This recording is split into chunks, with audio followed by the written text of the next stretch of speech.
Welcome to the Rewilding Womb, a space where birth, body wisdom, and feminine power are remembered and reclaimed.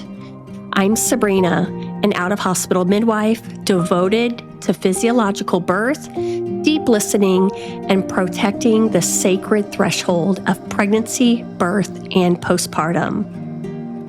And I'm Danielle, a photographer and doula, here to witness, support, and document the raw, transformative journey of being a woman. Together, we're having honest conversations about birth, postpartum, boundaries, and what it means to return to our instincts in a modern world.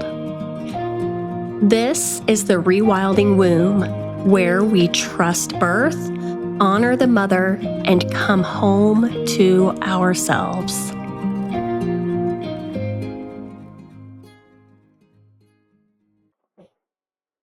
Today we're here to talk with our friend Audra, who has had 2 home births, and her first baby was born in the hospital, and then she went on to have 2 home births. But Audra also has a pretty complicated health history in general that dates way back before her teen years.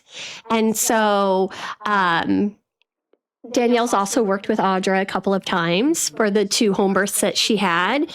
And Audra is an inspiration to me because she is somebody who, over the years, I've gotten to know her so much. And she's like one of those people that when she was pregnant, we formed this relationship with, and we have had a mutually beneficial relationship ever since we first met, I feel like. And so I'm so thankful for your contribution to my life. And I'm just so thankful that I know you. And I am so inspired by all of the many things that you have overcome in your life and how you now take that learning and now you help so many other people. And so, including myself and many members of my family. And so being that our whole philosophy on this podcast is to empower women and help them step into their true person, their true self that they were put on this earth to be, I feel like you have a lot to share in that aspect. And so I think today what we wanted to just talk to you about and let you share with us and all the other women that are joining us in this conversation, just your story about how you came to have more empowered experiences with your births, and then how that helped you to step into your power outside of pregnancy and birth, but just in general. And so if you want to briefly start by just giving us a pretty brief overview of your history before you ever got pregnant with your first child, so people have a little bit of a background about you and your complex medical history. Yeah, that sounds good. And first, I just want to say thank you. That brought tears to my eyes. I'm not a crier, so thank you. And I love you. So I'm glad that you were my midwife and that you became my friend and my family. So, okay. So growing up, I had some health issues, not a lot of health issues when I was younger, a lot of allergies. That was the big notable thing. And maybe a lot of headaches, and just kind of aches and pains that, people would say, oh, it's growing pains, or whatever. Then when I got into my teenage years, I started flatlining. So my heart began to stop whenever I would be standing for long periods of time, or in the shower, I would be in a hot shower and I would just pass out. And it took the typical person that has dysautonomia, that's the condition that I was eventually diagnosed with. It usually takes 7 years for diagnosis. And it took 2 for me. My mom is a nurse. And so we were very much, she was a nurse at an internal medicine doctor's office. And it's funny because my mom was a nurse, so you'd have thought we'd have got the jump on in the very beginning, but we didn't. Whenever she'd take me into him and say I wasn't feeling good, they did not diagnose, I got mono, and they did not diagnose the mono. He thought I was doing drugs. They kept testing me for all these random weird things because my pupils were really large. And I mean, that tells us, we all know now I was in fight or flight, but at the time they just kept thinking, oh, maybe she's doing some kind of drugs. I was really, really tired. I was really fatigued, but they kept telling me oh, you're good. I'd leave the doctor's office. They're like, you're good. So then I would just push through. I didn't want to be a quitter or a complainer. And I wanted to make people happy. That was very much my childhood, my teen years. I wanted to please others. I didn't want to disappoint anyone. And so even in my sickness, that's how I kind of did. I just pushed through. And then finally was diagnosed with mono when my spleen got 3 sizes too large. And I'd been doing sports, I'd been doing school, even though I didn't feel good. And so it really progressed further than it should have. And so at that point, my mom pulled me out of school. I did school from home, which was, she had to fight pretty hard on my behalf. They wanted to flunk me and all this stuff, even though I had A's in school, because they said I'd missed too many days, because I couldn't move out of bed at that point. And so this all happened prior to the flatlining. So I had the mono really bad. And then right after the mono, the flatlining began. And then after the flatlining, I just had a cascade of symptoms come on. It was just like, that was like the breaking part almost. It was like mono happened and my body just could not handle it. And then from there, it just went downhill. I started flatlining. I started having really bad migraines. Then I started not being able to eat at all. So I would eat, but I would immediately vomit. And it was so terrible because my sister, she went around telling people that I was like bulimic because I would throw up. And I'm like, no, this is not a choice. I'm not choosing to throw up. I just literally can't keep the food down. And so it was pretty traumatic in my teen years, because I had a lot of friends. And so it didn't really impact me in school. Like I had a lot of friends. And I don't think anybody really believed that. But just that my sister believed that, that was hard. And so after that, I ended up at Mayo Clinic. My mom ended up trying to take me to all the doctors around here, not getting any answers. So she took me to Mayo Clinic and they did tons of testing. I was there for like 2 or 3 months the first time. And that's when they diagnosed it dysautonomia. And so, I skipped a part. So they did find at Boone, I don't want to not give him credit. The doctor at Boone, my mom requested a tilt table test. On the tilt table test, I flatlined 18 seconds and say, oh yeah, you have been flatlining this whole time, because my mom kept telling him she couldn't hear a heartbeat when I'd pass out. They're like, oh no, that's not happening. And so she's asked this doctor to do a tilt table test. He did do it. I flatlined. And they actually went running. My mom's in the waiting room and they come running out of the room to get a crash cart because they didn't even have one in there. And they're like freaking out trying to get this crash cart because I'm flatlined. They didn't lay down my bed. So with a tilt table test, you're, laying flat and then they're tilting you up and they're seeing how your heart responds. Well, they had me up and they didn't lay me back down because they were freaking out. And so I wasn't coming back. Once I was down flat, my heart would come back. And so I was 18 seconds, I think, before they thought to lay the bed down. And then I was back. So they never had to use the crash cart. But then my mom took me to Mayo because they put a dual chamber pacemaker in at that time. But he basically just went, we don't know why her heart's stopping. That's really weird. Basically, that was his. And he said, I have no explanation for any of these other symptoms. She's vomiting all the time when she eats. He's like, I can't explain any of it. So that's when my mom took me to Mayo Clinic. And so they diagnosed dysautonomia and they got some of the puzzle. I always think of my health history as a puzzle because it's like each place you go, it's like, oh, here's this little piece and then here's this little piece, but you really have to shove it all together and figure it out yourself. And that might not happen for years. Yeah. Oh, yeah. Yeah. It took. So that started. Yes. That started when I started flatlining when I was 15. I had the pacemaker put in when I was 17. And I did not have a full picture of my diagnosis until I was at least 24. So it was a very long time of figuring out all of it. We went to Mayo Clinic, then we went to Cleveland Clinic because my mom, she's like, they're number one for hearts. They'll know something better than someone else does. So we went there and they did. They actually gave me a different pacemaker. It's a loop device. And so it catches by the vibrations of your body when your heart needs to have help to beat, because it's not that my heart doesn't beat. My heart's functionally fine. My vagus nerve doesn't tell my heart to beat. And so I had damage to my vagus nerve from the mono is what they suspect. The virus was so damaging in my body that it attacked my vagus nerve, and thus all my automatic functions stopped working.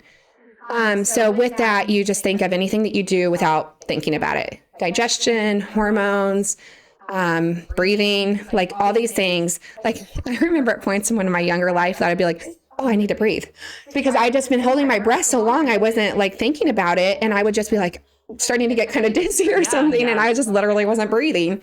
And so it's just all those automatic things that your vagus nerve should be telling your body to do. And mine didn't do that. That's why it's called dysautonomia, because all of the things that our body will do instinctually and automatically, yours was dysfunctioning and it wasn't sending the signals properly. Yeah, and when they first they put the terminology to it, they at first called it autonomic dysfunction. Because when I was diagnosed, I was one of the first that was, because I'm 40 this year, I was one of the first that was diagnosed. Now, postural orthostatic tachycardia syndrome has been around a lot longer. They used to call it something different in soldiers, dropsy, I think, maybe. I don't know if that's right. And just so everyone at home you said that quickly, what you said was the long form of the term we know as POTS. Yes. Yeah. And there's different forms of POTS, but POTS is always under the dysautonomia umbrella. And so we think of dysautonomia as this syndrome. So like there's this umbrella, and then under there you can have POTS, you can have gastroparesis, you can have dumping syndrome. You're basically going to pepper in any automatic function that's going wrong in your body can be under the umbrella of dysautonomia, which again, they were going to call it autonomic dysfunction when I actually think that makes more sense, but they changed it. Dysautonomia is what they went by. So went to Cleveland. And I pause you for 1 second. Is this too much? No, it's not too much at all. Not at all. But I just want to point out that lots and lots of women are dealing with POTS. The same symptoms, but in a much lesser severity as what you had. And so I'll meet these women in pregnancy and they will describe all this stuff.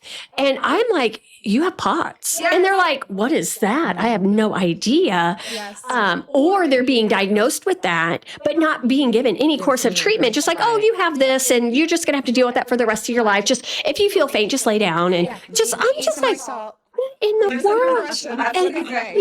And so anyway, like I think a lot of women listening to your story are going to be like, whoa, maybe I have something going on. And so at some point, not here, but at some point we'll talk about how that can be addressed at some point. But I want you to continue on in your history. Yeah, and there are like different degrees of it too, and it can be triggered by pregnancy. Pregnancy is actually a huge trigger for dysautonomia because it's a good stress on the body, but it's a major stress. Car accidents. I've heard now COVID is a big trigger for POTS. Also, the vaccine for HPV, Gardasil. It causes POTS. It's literally on the insert. That's why they have you stay after to see if you pass out, to see if you've now gotten POTS. And I'm like, it baffles me because I'm like, you want to prevent these 2 strains or whatever it is of HPV, but don't worry, your heart will stop working. And all of these providers who are pushing these HPV vaccines to these teen girls are like going, why are we have all these women in their early 20s getting HPV? Yeah. Like, we're so confused. What's causing this increase? It's shocking. It's so shocking. And really, like, there is a percentage of men who get POTS as well. It's primarily women. And from Mayo Clinic, what they told me, because I'm in a study there, is the reason women primarily get dysautonomia is because it's very much driven by a person who wants to please other people, like that perfectionist tendency. And when you have that, it puts your body in that constant stress mode, and then that drives your nervous system up. And they said that's why men usually are less likely to get it, but men do get it, and they're seeing an uptick in men getting it when they're vaccinating the teen boys for HPV. So, that's interesting. Yeah, that's some good data to show there. Yeah. But that's also pointing out this flaw that we have in society about growing up as a little girl. You have to please everybody around you, which is a bunch of nonsense. Right. We were talking. Those walls were going to break down. Yeah, we were talking about that in another podcast about people pleasing and autoimmune diseases and how it definitely creates illness. And it's so crazy because whenever I was first diagnosed at Mayo Clinic, they said something for just my one of my gastro symptoms. They called it pseudo blockage, which that just basically means that you think that, what I took it as is you think there's a blockage, so your body's stopping the food. But what it really means is your body thinks there's a blockage. Your nerve is telling your body there's a blockage, so it's not there. But the word pseudo really offended me because I was like, I am definitely not making this up. I do not want to puke. Don't act like I want to puke. And I am not doing this to myself. But the reason we feel like that sometimes as women is because a lot of times that's like, oh, you have symptoms that's just in your head, or you probably just have anxiety, or you probably just have depression. And no, maybe that's part of the picture. But maybe I'm just trying so hard to keep everybody happy in this world that now my body does have these physiological issues. And that is a lot of times how dysautonomia comes on. It's like, I've had all this pressure building for so long, trying to keep so many people happy and like succeeding or not, probably not. And then finally your body's just like, this is exhausting. Like I cannot keep up with this level. And so your body just literally requests the break. And it's like, I've told you in other ways, you're not doing it. So now we're going to flatline because I'm going to take us into a resting position. We're going to lay down now and you're going to take a break. Forcing a reset. Forcing, yeah, And exactly. And like you kind of said earlier, like, that is the most extreme. Like most people who have dysautonomia do not flatline. It's not even something like if you get a POTS diagnosis, it's not like you need to go into it and be like, oh my gosh, what if I flatline with my kids or something? That is not the degree that most people have. I had that perfectionist tendency. So I like to do it really like all the way, like if I'm going to do something, even be sick, I'm going to do it really good. No, I'm just kidding. But that's what I always think. I'm like, wow, I really like took that on. I'm like, oh yeah, I'm going to flatline because if you're going to have an issue, like, let's do it good. Yeah. But truly, they ended up saying when we went to Cleveland Clinic, so we went from Mayo, then we went to Cleveland Clinic. There was some time period in between, so my mom didn't drag me from one to the other, but it was pretty quick. So that's no word I can get. Succession. That's right, isn't it? Okay. It was pretty quick. We went to Cleveland Clinic and they basically found that, yes, I did have postural orthostatic tachycardia syndrome. And the pacemaker that I had was not the best one for that. But they also found I had neurocardiogenic syncope. So that's the flatlining part. And they usually don't diagnose those together. They usually say one or the other. But they basically just said, you're an anomaly. You have both. Congratulations. And in fact, whenever they did the telltale test there with the pacemaker in, they freaked out. Like I still to this day do not know what happened on that like screen over there while they were watching me, but they freaked out. Like they were calling other doctors in and they were like all looking at my screen. And I'm like, you guys are being really weird because I have a pacemaker and I'm not going to flatline. Like everything's okay. But they were really scared. So who knows? And they never explained to you what that was? I mean, I was a teenager, so I think they might have said something to my mom, but I just remember watching them and thinking, well, maybe I should be like a little more scared because they're really worried over there.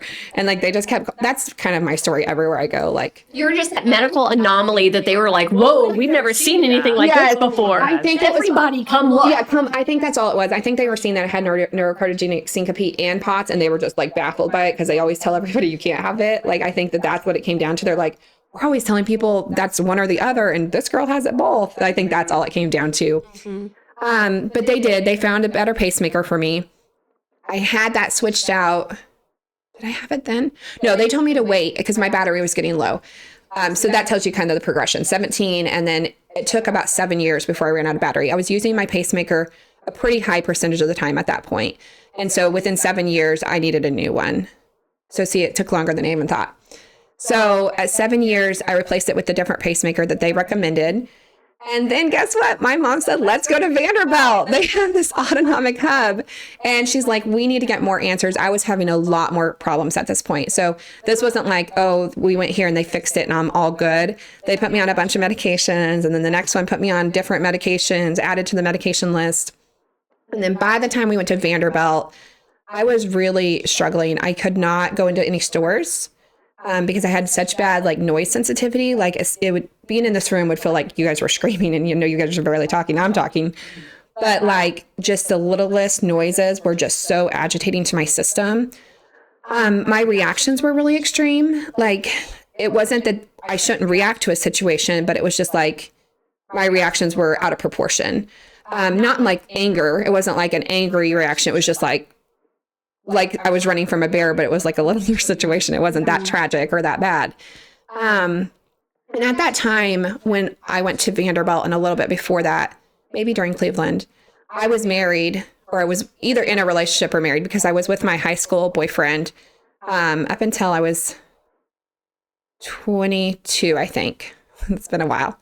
And so he was highly abusive. Physically, emotionally, any kind of way you can think of probably. He didn't work. He did a lot of drugs. So it was a lot of pressure on me. And I'd gotten into this relationship because my mom had a history of addiction when I was young. And I truly had this like thought, like, if you just believe in somebody, they can get better. That's what I thought. And the reason I had that thought is because when I was a little girl, my mom had addiction and my grandma believed in her even when everybody else didn't. And my mom got clean. God delivered her.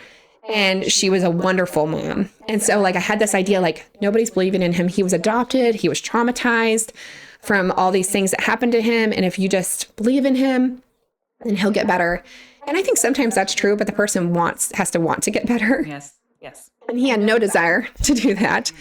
And so I had gone through years of a very tumultuous relationship.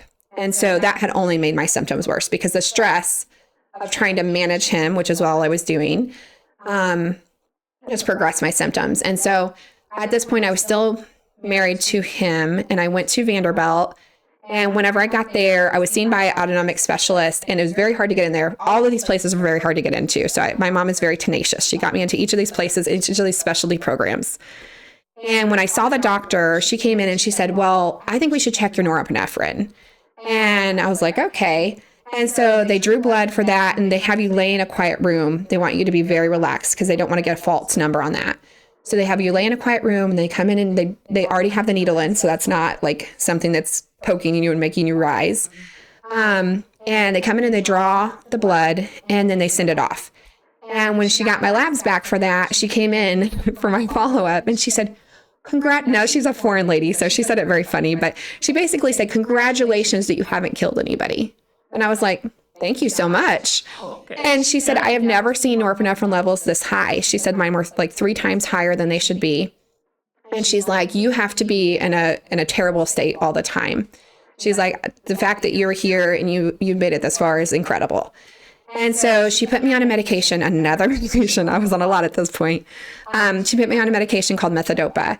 And methodopa is a heart medication, but it lowers your norepinephrine, which was like incredibly helpful to me. Like I can't tell you how my life changed once I started methodopa because the things that had become normal to me were so not normal. Like I could do things again. I could live life again. I could leave my house again. Like I could listen to music again. I could hear the TV on, more than 3 without it overstimulating me.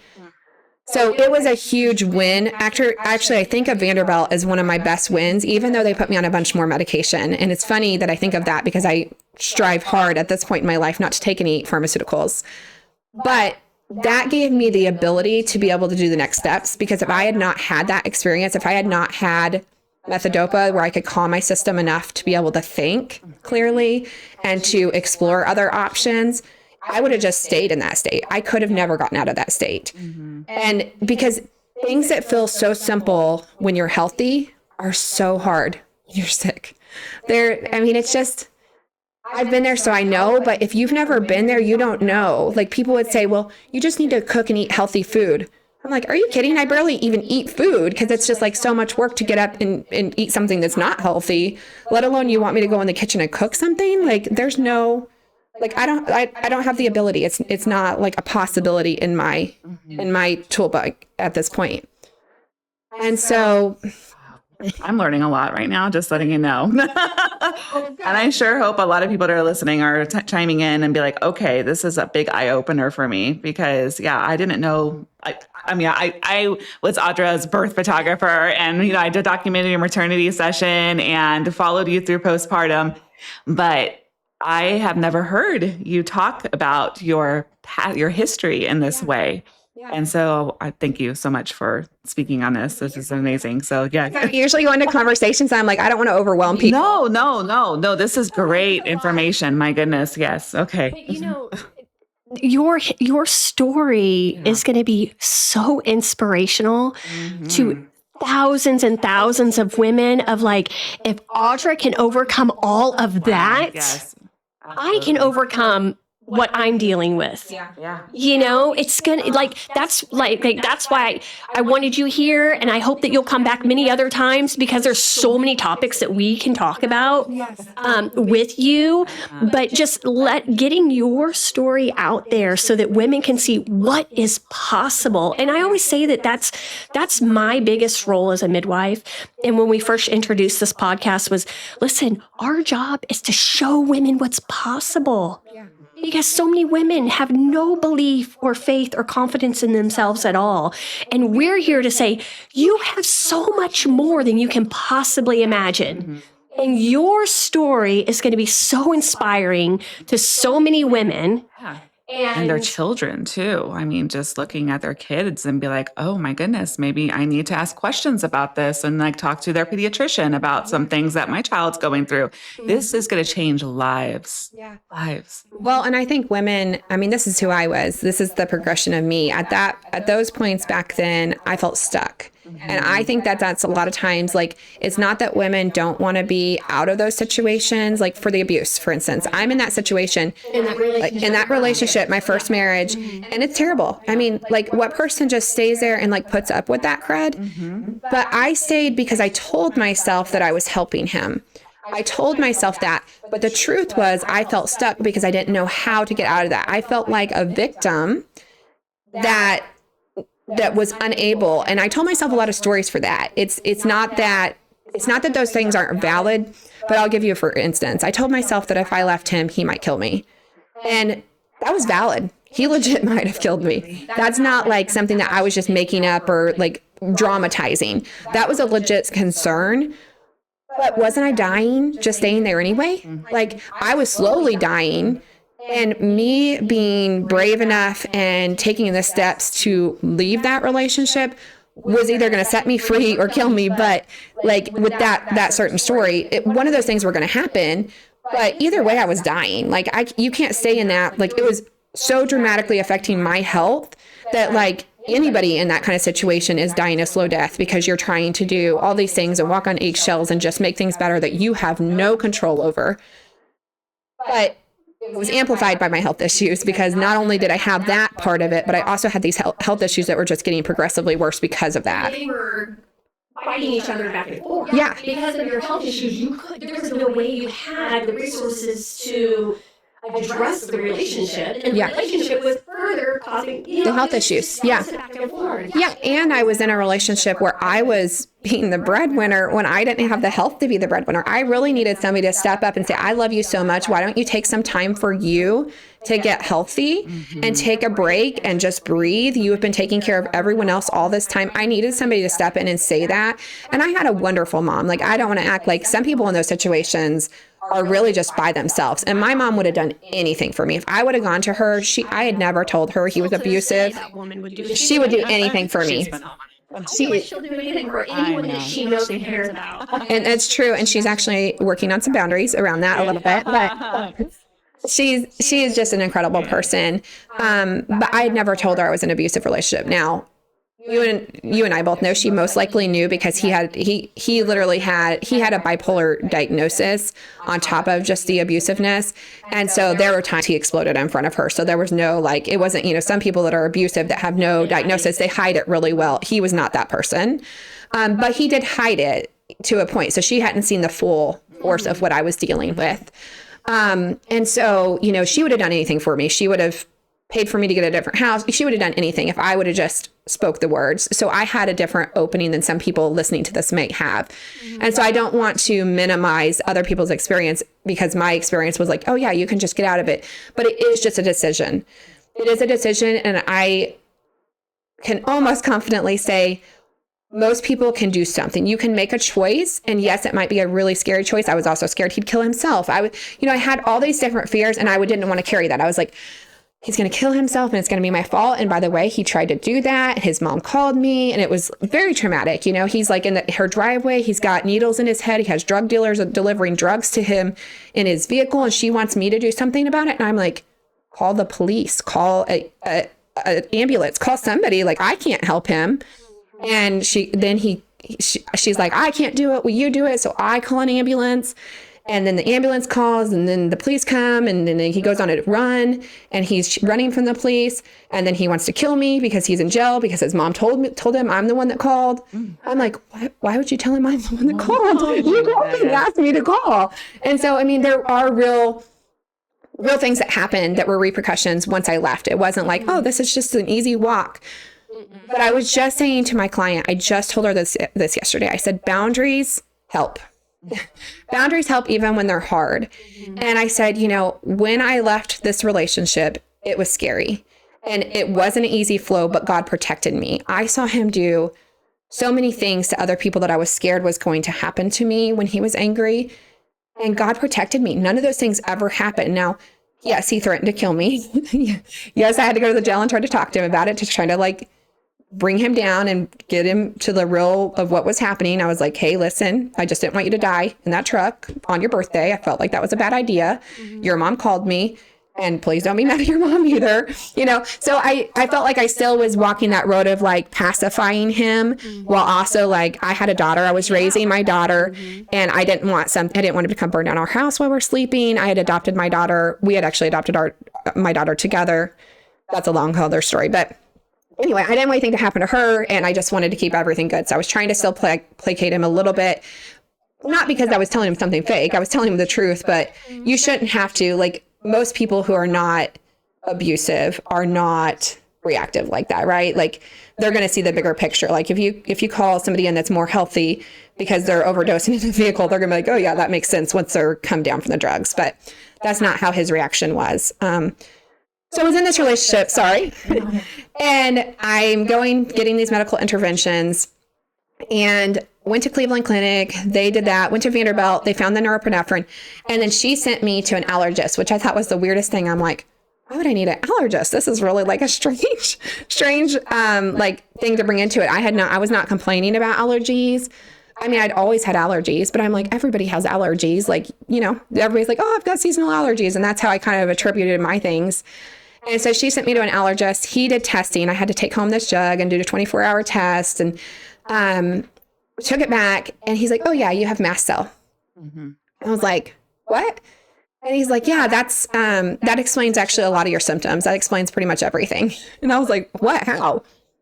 And his thesis, his position was that mast cell aggravates everything else. So if you can get the mast cell under control, then the POTS goes under control. Everything else, it comes in flow with that. So I was like, cool. What's your solution for that? 7 antihistamines. So, Okay. Yeah. So at first it wasn't 7, to be fair, but they put me on a couple. That wasn't enough. So they put me on a couple more. That wasn't enough. So I ended up on 7 antihistamines in the end. And so during this time, I have left before Vanderbilt, I've left my husband, all that happens. And I've met my husband that I'm married to now. I was single for a couple of years in there too. And so I'm with my husband now, and we want to have children. And they're telling me that's absolutely off the table.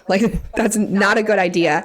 You probably can't get pregnant. If you could get pregnant, you're not going to sustain the pregnancy. And if you do sustain the pregnancy, you'll probably die when you have the baby, because those are all automatic functions. That's a terrible idea, is basically what they're telling me. And I was also diagnosed during a clinical study that I was a part of with EDS. They didn't diagnose me, but they said, hey, go get your diagnosis because you definitely have EDS. Mayo Clinic was putting that on. And so there are things you have to consider when you have EDS. That is a genetic condition that very likely can pass to your children. And so I had gone to Dr. Grant. So that's before you and I ever met. This was really early on, before I ever got pregnant the first time. And I went to him and I talked to him about my concerns. I wanted to be tested for genetic issues, and my husband to be tested. And he was just like, no, you shouldn't have kids. I've heard he can be very oh, these are the factors and you should decide. But that's not how he was with me. He was just like, you definitely shouldn't. And so that was kind of the voice I always heard in the medical community. It was never hey, these are the pros and the cons. What do you think? This is your body. This is your life. This is your future children. It was always, no, just definitely don't do it. And so that was really hard to hear. I left his office definitely not feeling empowered, definitely just feeling like I was being told what to do versus I would have loved to have the conversation with him, because I think he's a really smart man. I would have loved to him to walk me down hey, this is EDS and these are the things that your kids, because I didn't know that much about EDS at this point. Yeah. And so I would have loved to have that conversation instead of kind of just just don't do it. But we didn't. And, maybe he was busy. Maybe it was just my case was overwhelming. My case, when I go into doctors, my mom always says before we walk in, don't tell them everything. And I'm like, that's going to be really hard for them to help us with the puzzle if they don't know the whole thing. And she's like, every time you do, they get overwhelmed and they just shut down. And it is. She's right. Every time I would go in and I would try to tell a doctor everything, they would be like, they would usually say, oh, you need to see the gastropriest or the gastrologist about that, and the cardiologist about that, and the neurologist about that. And I'm like, don't you understand that this is all like, there's a root cause and it's all together? Like, if you guys are just sending me to different people everywhere, this is not going to work. But that's not a tenet of the mainstream medical system. Right. They very much like to compartmentalize and just do this specialty and that specialty. And they might on some level recognize, man, this stuff is all connected, but they are not allowed to function in that way within their system. And so for them to fit in with the system that they chose, they're not allowed to say, oh yeah, this may be connected to that. And when they do start doing that, they get shunned and pushed out. Yeah. And honestly, I can say if you want to take a medical route, which I don't know, there's pros and cons. And I think it helped me in the long run doing that. I don't know if starting a more holistic route would have been better in the beginning, but I don't know that my mind would have been open to that either.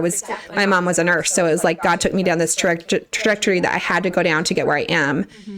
But if a person wants to go the medical route, if they're like, this is what I have to go down this medical route, that's the only way to make me better, I would go to Mayo Clinic. And the reason I say that is because Mayo Clinic does collaborate. So when you go there, I came in through the gastro door. So you come in through a door. So you have a doctor that is like your main point of contact. And mine was gastroenterologist.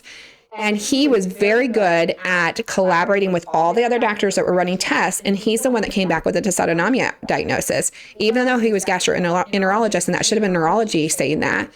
He's like, hey, this doesn't make sense. And this doesn't make sense. So he's collaborating with all these other doctors, and they're like shooting messages back and forth. They have this whole system where they're collaborating. And that is how I got my diagnosis. It's because people were willing to collaborate, versus here I was going to like wait 3 months to get into a neurologist, and then they never talked to the cardiologist. So who knows? Like, if they could have talked, maybe they could have figured it out, but they don't speak. So who knows? Or they'll have your records sent over, but they don't read the records. So what's it matter, And so, yeah, definitely if I was going to recommend somewhere, not because I love all the medications they put me on, not because the route worked out, but because I got the label. And now from a homeopathic perspective, I don't think I needed the label. Like, I needed just the symptoms. But at that point, I did need the label because I needed to be justified in how I felt and how sick I was, and not to feel like this is a me problem. Right, right. And then labels also to help with, like, if your children are in school. 504s, things like that in place. So your children have something to come back on. So it can help with, like, they need to eat certain times of the day, or they need to take a break or rest, or sensory, complications where they can go outside and test by themselves. There's a lot of things that help with having a diagnosis. Yes. And so, like, I understand treating the symptoms, and what these symptoms, you see what's happening here with your kids or yourself, but the world works with diagnosis and labels. And so if you want something and assistance with something else, because it can get really pricey doing all these tests and taking supplements and doing all the things. So any type of assistance you can find obviously will help with a diagnosis and a label. For sure. And I think even from like a homeopathic perspective, when somebody comes to me and they have a confirmed label, we're still following the symptoms. We're still looking at the symptoms, but it does help you point into the direction of like, hey, these 5 remedies really cover that diagnosis really well most of the time. Now let me see if these symptoms match with, this person. Is their body expressing it this way? So, I mean, I think it just depends. I think this is what I tell people. I'm like, you can go to a doctor as long as you feel strong enough to go to a doctor. And I don't mean that in a way of like doctors are trying to harm you, but doctors are going to pressure you to do it their way because they feel like their way is the best way. They want to help you. And that is the way they know to do it. And so if you go to a doctor and you say, hey, I think I'm going to get this diagnosis and I'm going to try homeopathy, then they think you're a crazy person. They add, mental illness on your chart. They may not, but they really do think something's wrong with you. And then also they kind of marginalize you. So then you feel like, okay, I can go, but I can't be totally honest about my my position or how I want to handle this. And so you go get the diagnosis, and then they feel like you're not compliant because you don't want to do the medications that they're suggesting. And so when I say like you have to be strong, you just have to be able to know yourself, know the instinct that you have for how your body's going to heal, and then go to the doctor to get the label. Yes. Because otherwise you're going to walk away very conflicted, because they're going to tell you like, oh, well, if you don't take this antibiotic, you're going to die. Yeah. Like it's going to happen. Oh, yeah. And you're like, oh my gosh, I'm going to die. You know, and like, let's definitely not read the side effects on that antibiotic, because I'm going to die if I don't take it. So why scare myself? You know? And so I just had this conversation with a client, because she said, I'm going for my yearly. Should I tell him, you know, that I take homeopathy and that it's helping me? And I'm like, you know, I don't ever want to discourage you from having an open conversation with your doctor. I would love you to tell them that, because she's like, it's the first thing that's helped me. I've taken all their medications. Nothing's helped me. Now homeopathy is. I want to tell them how great it is. And I'm like, I think you're going to be disappointed. You know, like sometimes that might go good, but like, I think you're going to be bummed out, because I think they're going to tell you it's hurting you. I had a client that told me, she came back, went and told them it helped her so much. She had the symptoms before taking the homeopathy. Okay. Went to the doctor. The doctor said, oh, it's probably being caused by the homeopathy. She's like, no, I started the homeopathy after. And they said, we definitely think you should stop taking that. And I was like, Because it's an unknown. It's an unknown. They're not familiar with it. They're not familiar, and they have no control over it, and they can't write a prescription for it. It's not through a pharmaceutical company. And they Google it, and it's scary. You know, like I tell people, do not Google it. Like, you're going to get a lot of scary stuff when you Google, and it's not true. You know, that's not true. Like, even I've read things that say homeopathy is satanic, and I'm like, that is crazy. Like, yeah, maybe some people are using it in a satanic way. Like, I believe that people can do that, but is homeopathy in of itself satanic? No. So, you know, I just like, do not Google it. And I think that's what doctors, you know, they don't know. They're like, here, let me type that in real quick and see what this, you know, arsenicum is. They're like, oh, that's poison. Don't take that, you know? And so, I mean, I get where they're coming from. And so it's such a tricky, like, middle ground because I always want to like empower people to just like stand in their comfort zone and just advocate for what they want. Like, okay, cool. You don't like this, but I'm going to do it anyway. But sometimes you have to be careful with who you're sharing that with. Mm-hmm. Like, you can have instincts and you can follow your instincts, and you can be wise about who you share that with. You know, who's going to support you and who's going to make you feel like you're doing it wrong. Mm-hmm. And so anyway, I don't know how I got here. but that's also just having some discernment in who you can trust and who's there to help you or who has an agenda.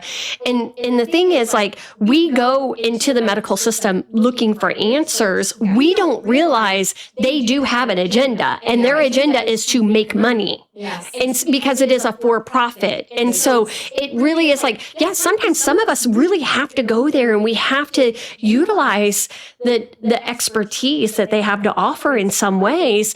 But you have to be, like you said, you have to be strong enough to know who you are. And that's the thing that's missing. Yeah. And the majority of people is like, they don't have this strong constitution of confidence. Yes. And so that makes it a lot harder, for sure, to navigate that system. Women have been told so long that you just do what you're told. You know, like, you, as a kid, my mom, as great as she is, it was definitely you do what you're told. Like, that you don't question it. You do it or you get a spanking. The end. Like, that's how it goes. And I'm sure it's like that for boys in a way, but also boys are told they need to have a voice. They need to be strong. They need to stand up for their, you know, whatever their viewpoint is. Whereas girls are more told, like, hey, you need to, you know, keep the peace, and you need to not make mommy upset or not make daddy upset or whatever it is. And you need to, you know, watch your P's and Q's and just, you know, do what you're told.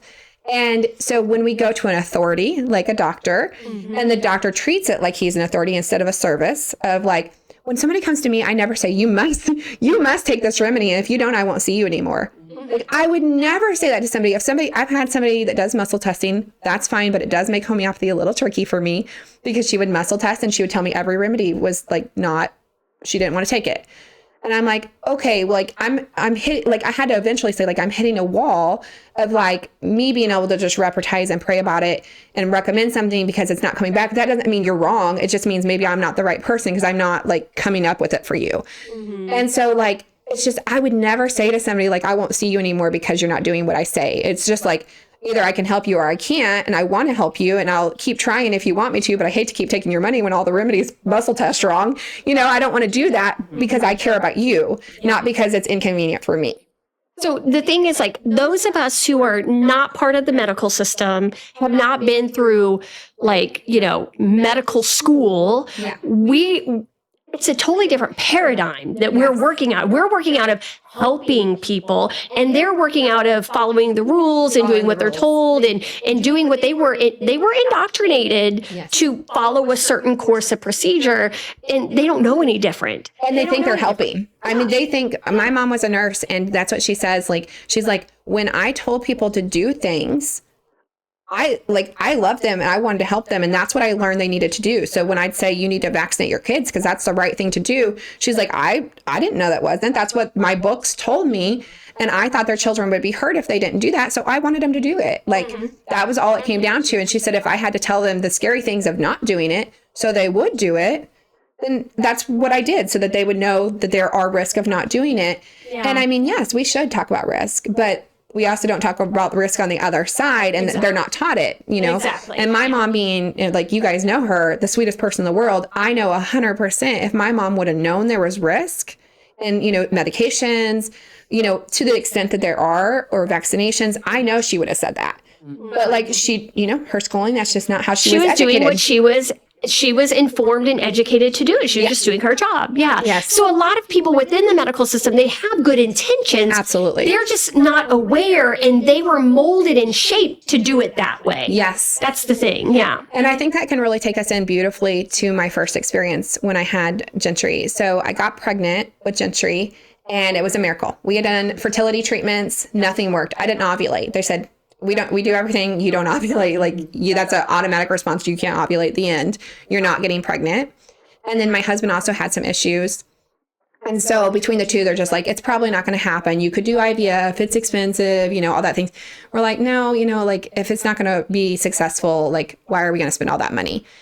And so we didn't. It was very devastating to me because I really wanted to have children biologically. I wanted to be pregnant. I wanted to feel that experience. And I'd always felt like I was born to be a mom. Like, I have these other passions and I love them. I love helping people through homeopathy. I love being a daughter. I love being a friend. Like, these things are important to me, but being a mother is like this core passion for me.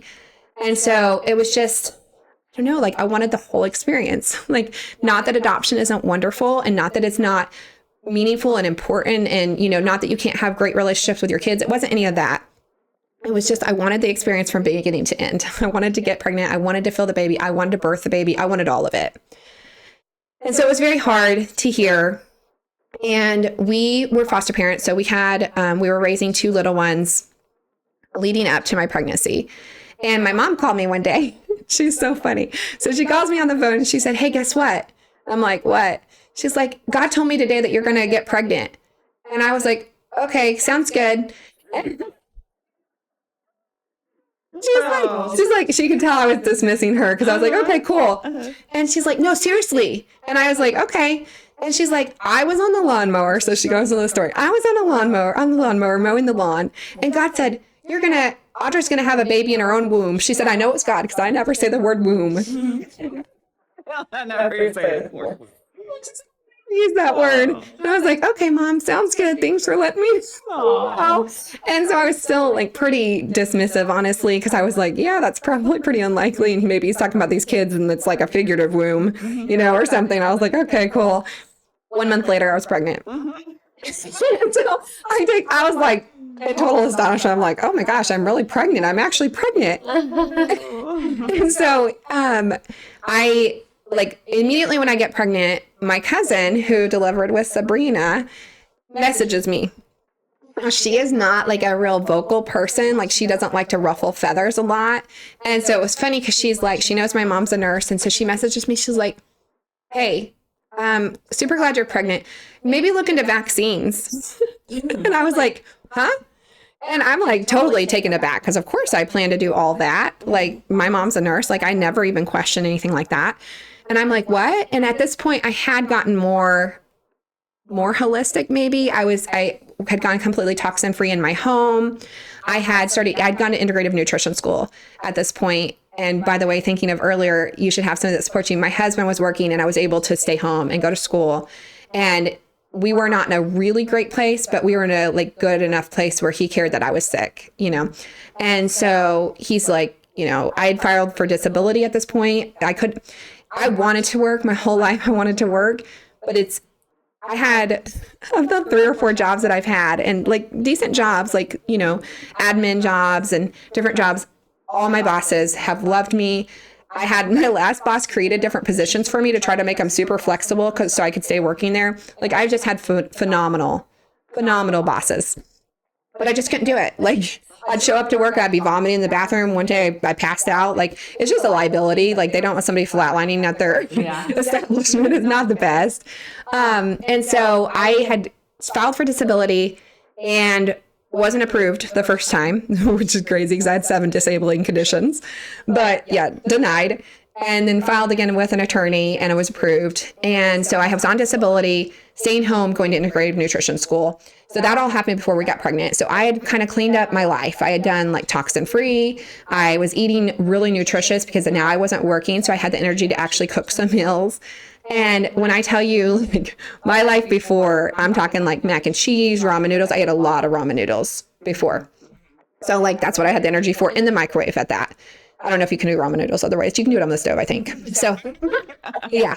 So I had a lot of ramen noodles. My daughter, Alyssa, she had lots of ramen noodles and that was just my life. And so when I went to integrative nutrition school, it really shifted things for me. And I was able to go from 21 pharmaceuticals to 11, which still sounds horrible, but that's where I was when I got pregnant with Gentry. I was at 11 pharmaceuticals.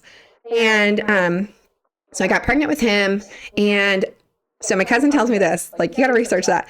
I was like, okay, I doubt it. You're a little crazy. And I didn't even know she didn't vaccinate her kids. I didn't know any of this. So I was like, and we're very close. We grew up very close. So she's kind of like a sister to me, especially at this time. So I'm taking what she's saying. I'm carrying what she's saying. I'm hearing her, but I also thought she'd kind of lost it. I was like, okay, sounds good. And she's like, no, seriously, because you have autoimmune issues, I really think you should look at this. And I was like, okay. So I did, though. I did actually look into it. Like, I'm so proud of that version of me who was so skeptical of somebody saying that. I didn't get defensive. I wasn't like, why would you say that to me? You know, some people do. And so I'm proud of that version of me that was willing to like, be like, okay, let's look at this. So I looked into it. And at that point, that's when I started seeing home birth. Because, you know, once you get in that community, all the things start unrolling. Yeah. So I started seeing people like having home births and I was like, what? People have their babies at home? I was like, that's crazy. And then Kelsey had a home birth. And this is pretty funny because Sabrina was her midwife and Sabrina didn't make it in time. And so you got stopped by a police officer on the way there. Just right at the corner of her road even. I almost got arrested that night. I was like, she's just 2 blocks away. I'm just going to run over there. You can follow me and you can ticket me or whatever, but I got to go check on this mom and baby. It was wild. It was hilarious. So Kelsey's telling me how wonderful Sabrina is. And I'm like, she doesn't sound that wonderful. What kind of midwife is that? Mom delivered her baby. And I was like, oh, yes, she sounds great. I kind of started treating her like she was a little crazy at that point when she's telling me Sabrina's so wonderful. She's like, yeah, she's got 8 kids and she's telling me all these things. And she's like, she's just wonderful. And you should definitely look into delivering with her when you have Gentry. And I'm like, are you freaking crazy? I have like major medical issues and she didn't show up to your birth. There's no way. Like that was where my mind was right then. I was like, nah, it's not happening. But I'm so happy for you that your mom delivered your baby, you know? He dismissive. And it's so funny to look back at that version of myself then because it was just like, I was scared because I had been told up to that point for so long, like the baby might not even live if you got pregnant and then you'll probably die. So like, I'm thinking, are you crazy? Like, yeah, maybe I'll consider like a doula. I see people having those in these communities, but I'm definitely not having a home birth where the men might not get there. That seems like a terrible idea. But true to my form, I am very quick to dive into things. Like if I get, maybe I have ADHD. I've heard that's kind of a a thing for that. I don't know. I've never had been diagnosed or anything, but when I get focused on something, I learn everything about it. Like I don't just learn a little bit. Like I can give you statistics on vaccinations. I can give you weird statistics. Yes. And so like once I start looking at something, I'll look at it and I'm going to have all the facts, and you can ask me the facts because then I can tell you the facts. And so that's what I did. I started looking into the facts around birth. I was like, oh, like a lot of people die in the hospital. It's not really as safe as it's painted. And like, this are the statistics on home birth and all these things. So my mind kind of started thinking like, oh, well, maybe I do want to have a home birth, but definitely not with Sabrina. Oh my goodness. Love it. So it's really funny. It really is very funny. I don't think I even told you that ever before. So I go to the doctor. I'm at Boone Hospital at the time because I'm with Dr. Grant. Even though he told me not to get pregnant, I go back to him. Seems like a great idea, but that's what I did. And so I go to Dr. Grant, and then he's like, well, I'll send you to a doctor here at Boone. I doubt he's going to be willing to deliver you. It was a terrible idea. You got pregnant. So go give it a try. So I was like, okay, this is really, making me feel good. So I go to this doctor. He was very nice, very nice. I don't remember his name, but he was really nice. But he's basically like, no, I'm not willing to do it.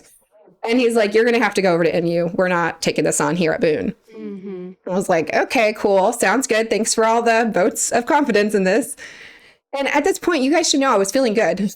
I was not feeling sick. I'm not going in there being like, oh, I'm flatlining all the time. Or like, I was having no like medical issues. I mean, I maybe was having some medical issues. You were but pretty nothing, stable. I was pretty Given stable. your history, you were stable. Yes. I mean, I was not like having anything notable happen.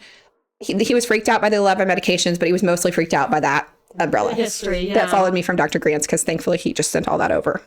So he sends me to MU. They put me in with, I love her. Like, I'll mention her name even because she's no longer practicing, but Amanda Stevens was my doctor there. And if I could tell you that we could have more opposite opinions, me and her, like, I can't paint the picture big enough. It's wide, a wide expanse of different opinions. But she spoke my language. She spoke like statistics. And so I could come in and tell her like, hey, I did this research and this is the statistics on my own baby and, the outcomes that could happen.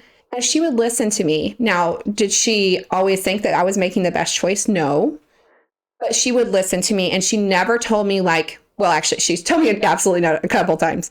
When I told her I was going to have a home birth, I wanted to have a home birth, she's like, absolutely not. No.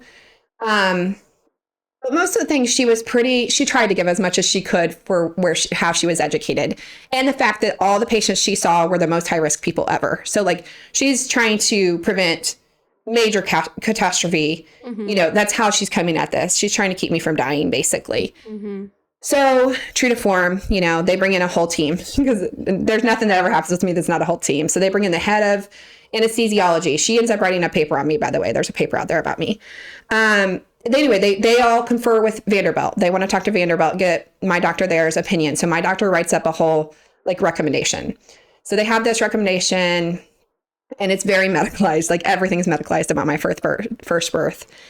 And it was really challenging because of the fact that, yes, I could speak Amanda's language, but I had to speak her language. So I couldn't just go in and say, hey, I'm not feeling like I want to do that. The end. That wasn't the conversation. I felt like, now whether this is true or not, this was my perspective. I felt like I had to come with facts and I had to come with statistics and I had to come with papers and medical journals and I had to prove my point so that my point would be taken seriously. And so that's what I did. I did that my entire pregnancy. It was very stressful. My husband wasn't really helpful at all, to be honest. Like, he's like, oh, whatever you want to do, kind of that, part in life. My mom wanted to support me in all these new ideas I suddenly had just like a snap once I got pregnant. But she didn't understand what I was like. She's like, okay, if you think that's right. But like, she definitely wasn't like advocating for what I was saying. And so whenever I was 36 weeks pregnant, my doctor was supposed to go to a conference. So she was leaving town. And truly, like, I don't think this is the case for most people. I think a lot of times inductions are planned because it's convenient for the doctor. But I truly think, and this might be me reading her wrong, but I'm usually pretty good at reading people. I think she wanted to protect me. I don't think she wanted another doctor intervening on my case because she knew I was kind of difficult from their standpoint. And I think she knew that she had already had rapport with me and that she had found workarounds where we could both be kind of happy. And so I think she was protective of me. I think she wanted to induce me because she knew she was going to be gone. She thought I might go into labor. And I think she wanted to make sure that I wasn't put with someone else. That's my inclination. And so she said, oh, I think we should induce. Your blood pressure's getting kind of high. I'm like, blood pressure not that high. But at this point, I'm still very much like trying to toe that line of like having my opinions about these things that I'm trying to educate myself on and not trying to upset my doctor who's going to deliver my baby. And so, and I'm also have all these fears of like, what if I make them upset enough that they call DFS on me and they take away this baby that I've wanted so badly. And also I'm a foster parent still at this point. So like, what if they take my foster kids because I'm not doing what they want me? It's just like all these complicated issues. So I go in to have this induction and I'm 36. I'm almost 37 weeks, 36 and 6. And she has to leave. She has to leave by 6 p.m. that night. She was like, so I come in the day before, but she's like, we got to get this baby out because I gotta leave at 6 p.m. And so I'm like, oh man, that's a lot of pressure because this baby, I had no inclination the baby was ready to be born. I'm like, there's nothing telling me that my body's ready, which I mean, it was my first baby, but I'm like, I don't feel like it's time to have a baby. And so I go into the hospital at Women and Children's. And I've brought all my literature again. I brought all these things. I have my birth plan because I'm like, I'm going to hang this up so nobody can get confused of what I want. I even bought like a little wristlet for Gentry to put on once he was born that said, do not vaccinate, allergies, mast cell.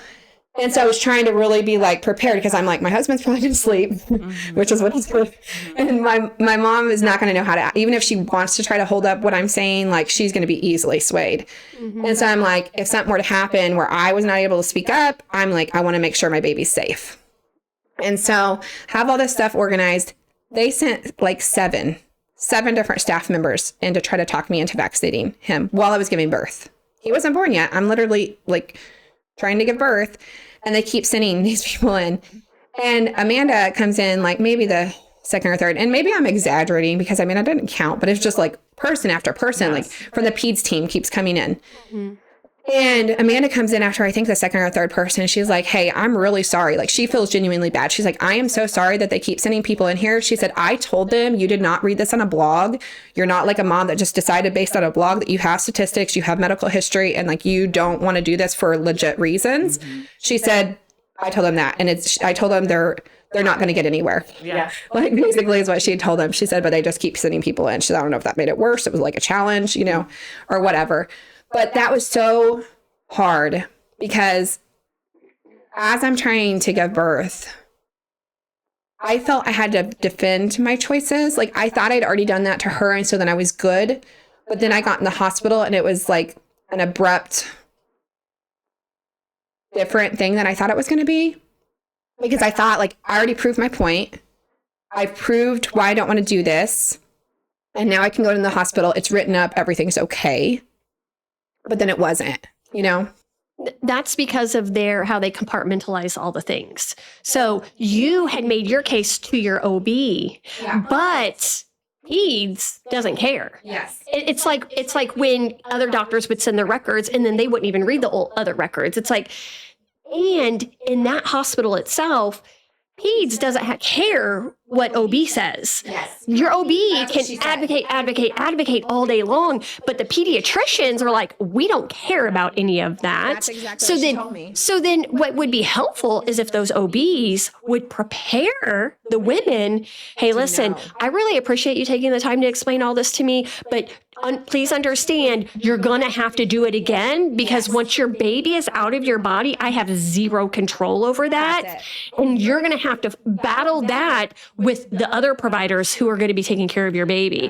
And if women were informed of that, then they would at least be prepared for that. They would know it was happening. They would know to have the mental fortitude to be ready to do that because each time I went to my doctor's appointment, I knew I was going to come up against things.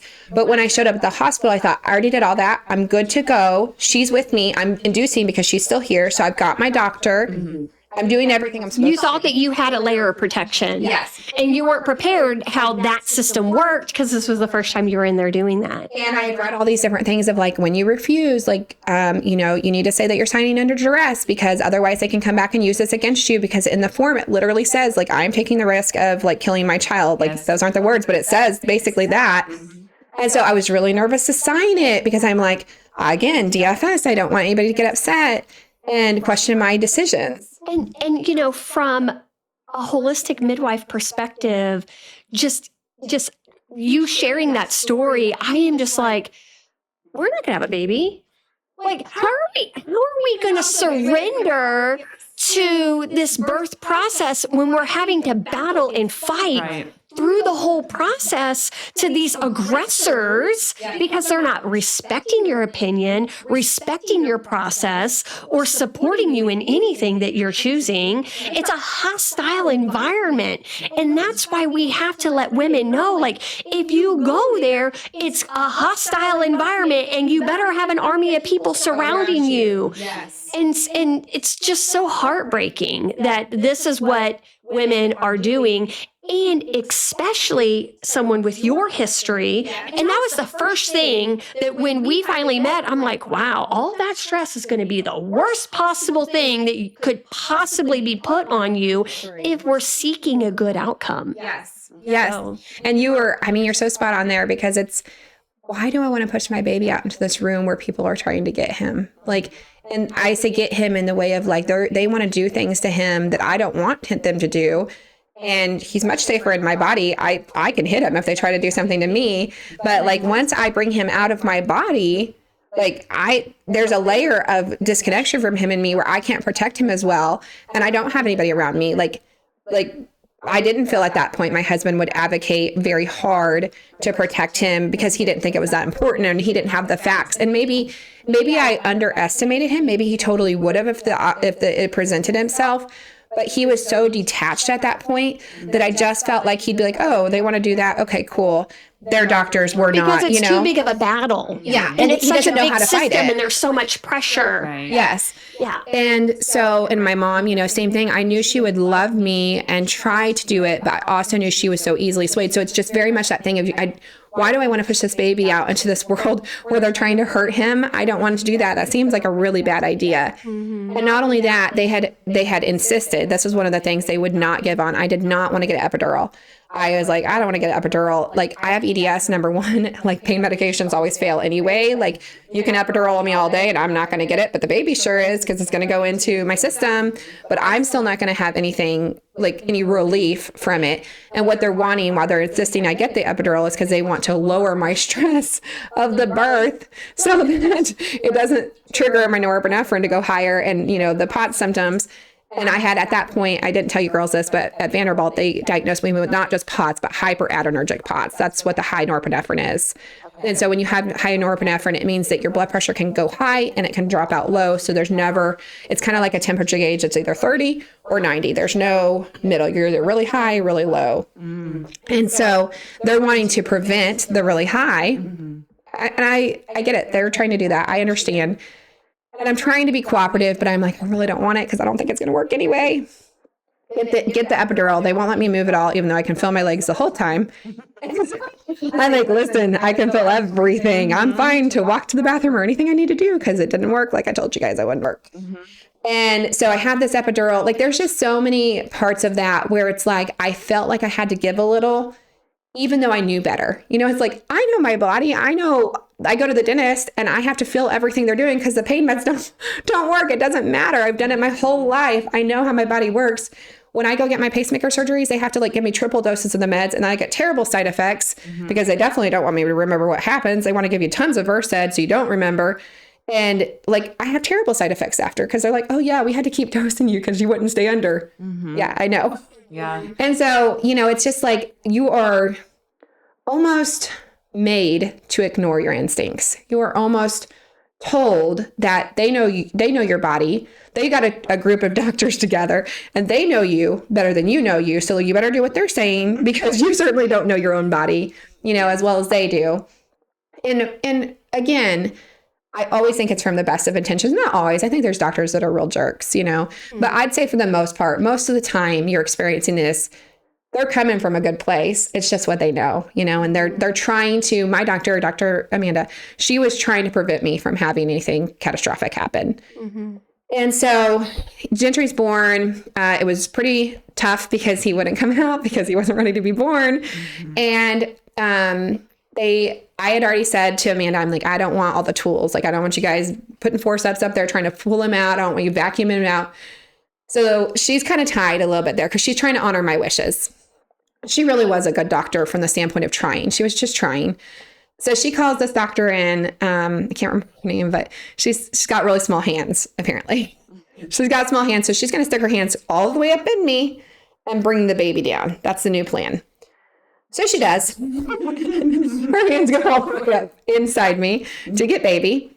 So she twists him down and I really can't explain the moment. It just didn't feel natural. It didn't feel good. It didn't feel right. Not like I was being invaded. I know for some people that could be really triggering in that way, but it wasn't like that for me. It was just like, this isn't how birth should be. Like, this isn't right. You're forcing him. I just kept thinking, you're forcing him into the world. He's not ready. Like, if he was ready, he'd come out. And even at this point of not knowing very much, I never was thinking, and it's weird that I wasn't thinking my body's broken because my body obviously has some defects. Up to this point has proven to me there's some things going wrong. But during the birth, I was never thinking oh, wow, my body's really broken. I can't birth babies. I was thinking, you guys are really messing up this. This isn't working because this isn't right.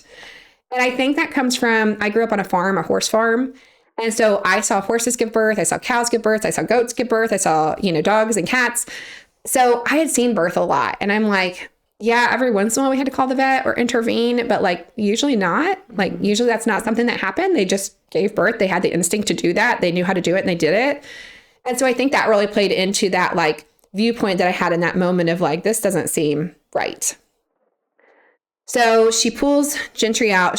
He has, I think they said he had a shoulder dystocia. And they get him out, and I don't want to do the Hep B. I don't want to do the vitamin K. Of course, he has a big hematoma on his head. So because the way they get him out, of course that's going to happen. That makes total sense. So then I'm put in this spot, I just had him. I just pushed him out. Amanda's like, I got to run out the door in 1 minute. So then I'm left alone with all these people I don't know. I had him at 5:59 p.m. She had to leave at 6. So and I think originally, if I remember right, I think originally she was supposed to leave earlier and she pushed her time out. And she's like, 6 is I have to leave then. I have to go get on the plane kind of thing. So she had pushed the time later than she had planned. And so I had him at 5:59. She had to leave by 6. So she's gone. Then she's gone. And I'm just with a bunch of people I don't know at all. And he's got this hematoma on his head. And they're like, we understand you didn't want to do the vitamin K before, but his head is literally bleeding and it's probably not a good idea to ignore that. And I'm super torn because never in my research, I wasn't reading what happens when your baby gets a hematoma on their head? What's the implications there? And I just had a baby. I was so exhausted. And I was just I don't know. I don't even know how. I was just tired at that point. I was tired of fighting. And I just didn't even know the right choice too. I was I knew what I wanted to do before he had a hematoma, but that changed. And then I was I don't know. I don't want him to die. I want his brain to bleed. And so I let them go ahead and do the vitamin K. I was okay, if you guys think that's the right thing, do the vitamin K, but do not give him the Hep B. And so they did. They gave him the vitamin K. And so we had problems breastfeeding. I had low supply. Of course, that was my first baby. So at that point, I didn't know exactly that was low supply. We were doing all the things they were saying and they were coming in. They're like, oh, you're doing good. You're getting enough colostrum. It was this much of a tiny, tiny tube. I'm okay, whatever, because I don't know. And my mom didn't breastfeed. So she was not really any help because she had low supply as well. But she didn't know that. She was just oh, I don't know. It just didn't work. And so I'm I don't know, it was stressful. They want to hold me extra days because, medical complications that could arise. My husband leaves for work. He's hey, I can't take off work. I'm heading out. So he leaves for work the next day. So it's just me at the hospital with our new baby. He traveled for work at that time. He's railroad. And so he was going out of state. So it's just me, and my mom had to leave. She also was working still. She was a private duty nurse, and so she had responsibilities. So it's just me and Gentry there at the hospital. And at first it was fine. But through, I don't want to skip anything that's important, but also it's very long. Through a progression of things that happened, they wouldn't send us home because I didn't have a pediatrician. So I wanted to use my primary care physician, who had said that he would see my baby from the beginning. I'd already checked on it. And he's I'm not going to name his name because I don't want him to get any trouble, but he's very, you get to make your choices. Like, he's going to tell you what he thinks, which is very medicalized, but then he's not going to push you or anything. And so I felt very confident with Gentry going there. Well, whenever I told them that, they came back and they said, well, we called his office and they don't have a baby scale, so you can't go there. And so we're not releasing you with that as the doctor.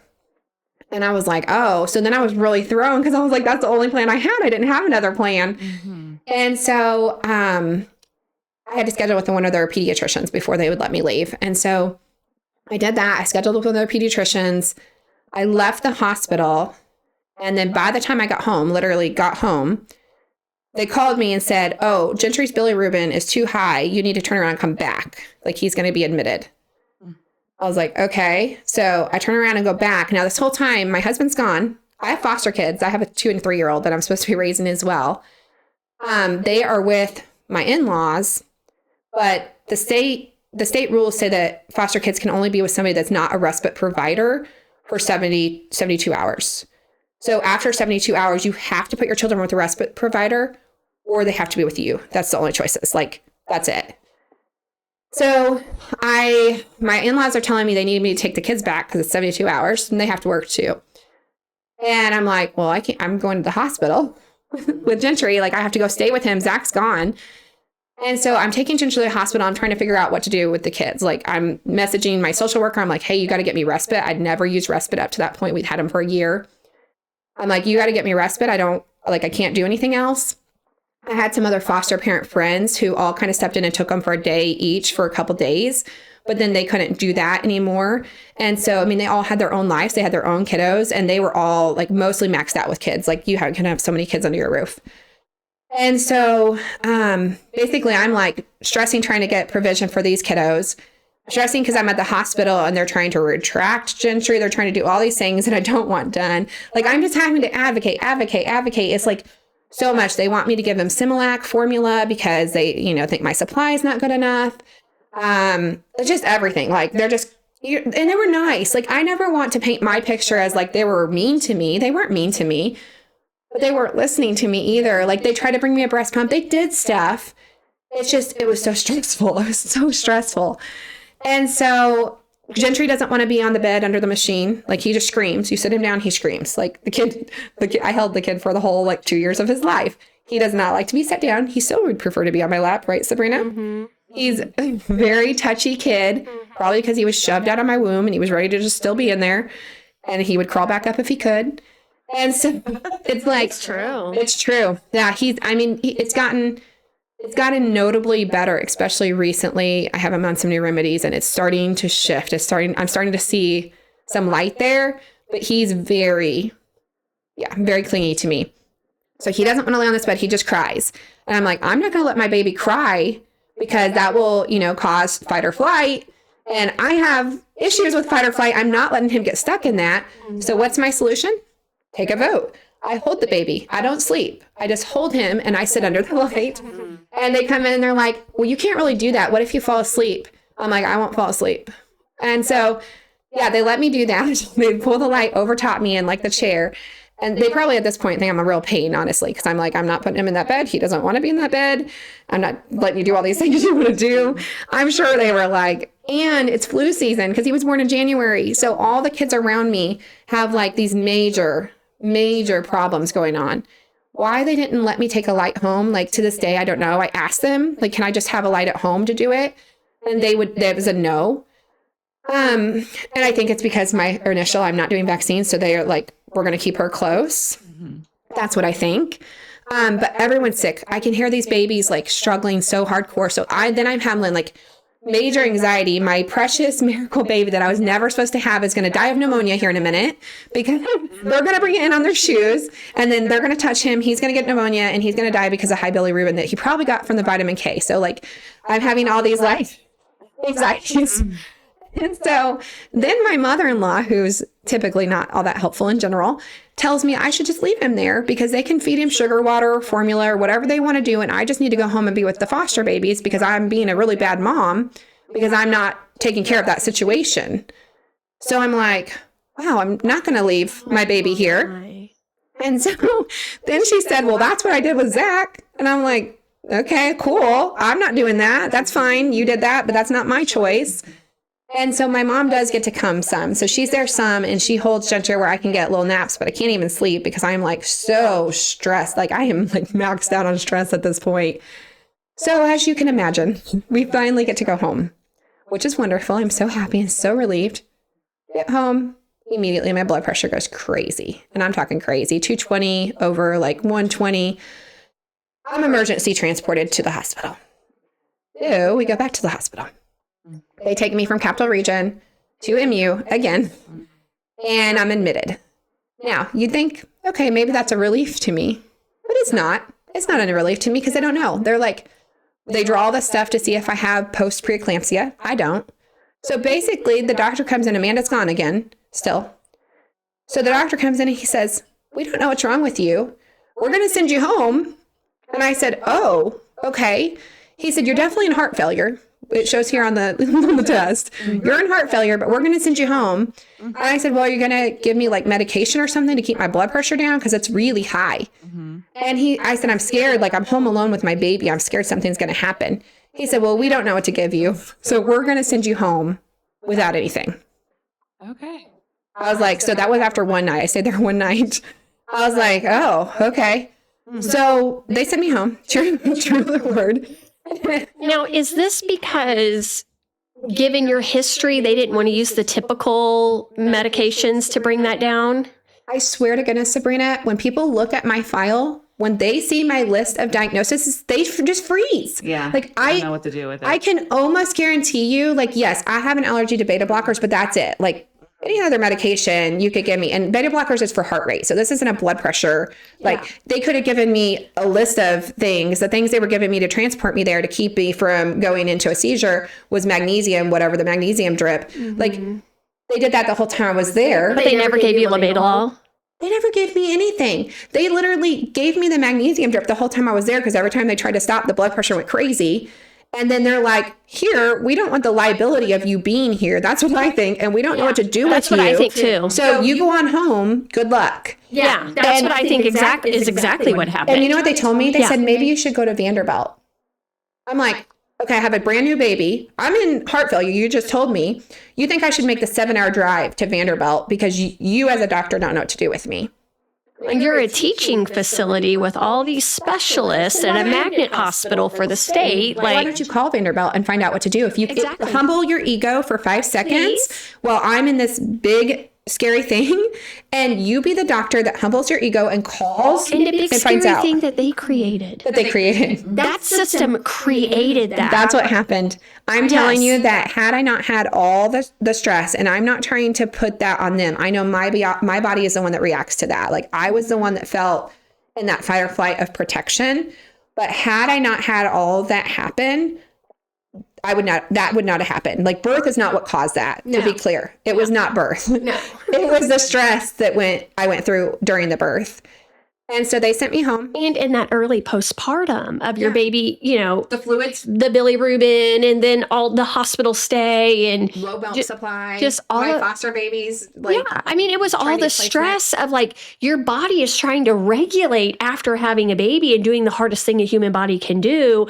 But instead of regulation, what happened was your body was like an adrenaline response and was keeping things functioning. Then you get home and your body's like, okay, we're safe. We're okay. And then your body's like, no, we're going haywire in here. And now I'm going to let it happen because we're in a safe place finally. Yes. Which is crazy. But I mean, a similar thing happened with my own daughter. And I hope one day we're able to bring her onto this podcast. because she doesn't have a history like you, but you know her story. Yeah. And, but yeah, it was just like the system caused The issue. the problem. And then they throw you out the door. They're like, sorry, we don't know what to do. We caused this, but see you later. We're not sure what to do with this. And it's so and frustrating. we had no part in contributing to this whatsoever. Yeah, there was no owning it. It wasn't like, oh, you were really stressed. I mean, I guess it'd be hard for them to know I was stressed, but if they could just take a step back and see that, like, they sent 7 different doctors in to try to talk me into something I'm not comfortable with, and like they did these different things that I'm not comfortable with, I think anybody could draw the conclusion that would be stressful. Like, I think that would be stressful to most people. I think one big contributing factor is that they always want to control every situation that they are managing. Yes. And the problem with them doing that with labor and birth and those early postpartum days with women and brand new babies is that this is never a situation that any of us ever have complete and total control over. Yes. It's really this beautifully designed process that requires relationships and support and trust and surrender and connection that system does not recognize and never honors. You know what I mean? Yes. And so it's like, and then you take someone with this complex history and you need all of those nurturing human like things, but they don't know how. They don't know how to help support that because it's not in their toolbox at all. It's not in their mind at all. It's not even in their awareness that labor and birth in those early days postpartum, the mom and the baby dyad is so interconnected that it's so complicated. It's like so complex. They cannot wrap their head around it. And they're just like, well, we tried to manage this and it didn't work out. And it's like, well, if you would step back for a second and realize this isn't, it's like I tell people all the time, like pregnancy and birth is, the medical system will never fully understand it because they're operating from a completely different paradigm. Yeah, they're medicalizing it. It's not medical. Yeah, it's like, they're really, really great when there really is like trauma. Like you get in a car accident, you fall out of a tree. You know what I mean? Like they're really fabulous at putting the body back together. Yes. But managing these normal, natural, physiological systems, they mess it up more than they help it. Yeah, they intervene when they shouldn't. Yeah. And then it changes the cascade. It's like God designed this perfect cascade to unfold just as it should. And then we intervene, and it's just like anything. If I'm baking and I intervene, I stick my hand in the dough when it's trying to rise, what's going to happen? It's not going to rise as well. Like that's not going to work. Exactly. And so they're sticking their hand in the dough, you know, when they shouldn't. There's a time to stick your fingers in the dough, but that's not it. And I do want to say I had whenever I was delivering Gentry, I had one woman come in, and I don't know who she is, but she came in and she tried to change my position. Like, she's like, here, let's get on your knees. And like, was shocking that they even let me do that. Cause again, I'm not supposed to move at all. She was trying to help me.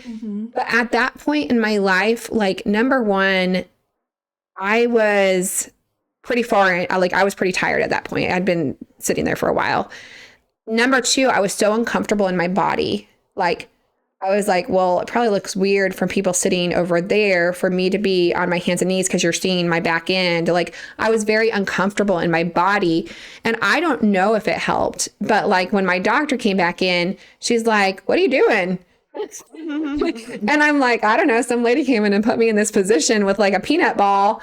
And she's like, do you like it? And I'm like, no. And she's like, okay, let's lay back down then. You know, it's funny because like, that lady was trying so hard. She may have been one of the midwives. I don't know. But she was trying so hard to help me. And she was trying to give me what I even wanted, but I didn't know. It's like what I needed. She was trying to give me what I needed and what I wanted, actually. But you didn't know you wanted it or needed it. I knew I wanted it, but I didn't know that's how I got it. Does that make sense? It's like I knew that's what I wanted. I knew I wanted to be in a more like natural position. And I knew like laying on my back wasn't it. But also like I didn't want people to look at me and see my butt hanging out. And I was like, ooh, that's You're embarrassing. Yeah, self-conscious. Yeah. Well, thinking about Yeah. everyone else too at the same time. Yeah. That comes that awareness, that hyper awareness. Well, and people are coming in and out of your room. It's not even just my mom and my husband seeing my butt. Like, people are coming in and out, a lot of people all the whole time. And I'm like, oh my gosh, the first thing they're going to walk in and see is my booty. That doesn't seem good. And so, yeah. And also you're in like this place, like when you're at home birthing, it's very comfortable. This is my home. I walk around naked here all the time. My neighbors are probably scarred, like naked is my favorite language at home, but in the hospital, that's a totally different, you're not safe there. Again, it goes back to you're not safe. Like, you don't get naked where you're not safe. You don't show your butt when you're not safe. And so I just think back of that lady that could come in, I was like, wow, she really trying to help me. But I stayed in that position not very long because I was like, oh, this is uncomfortable. And I don't even know if it's right. I don't even know if this is right. I don't know you. But see, that's because you were on this.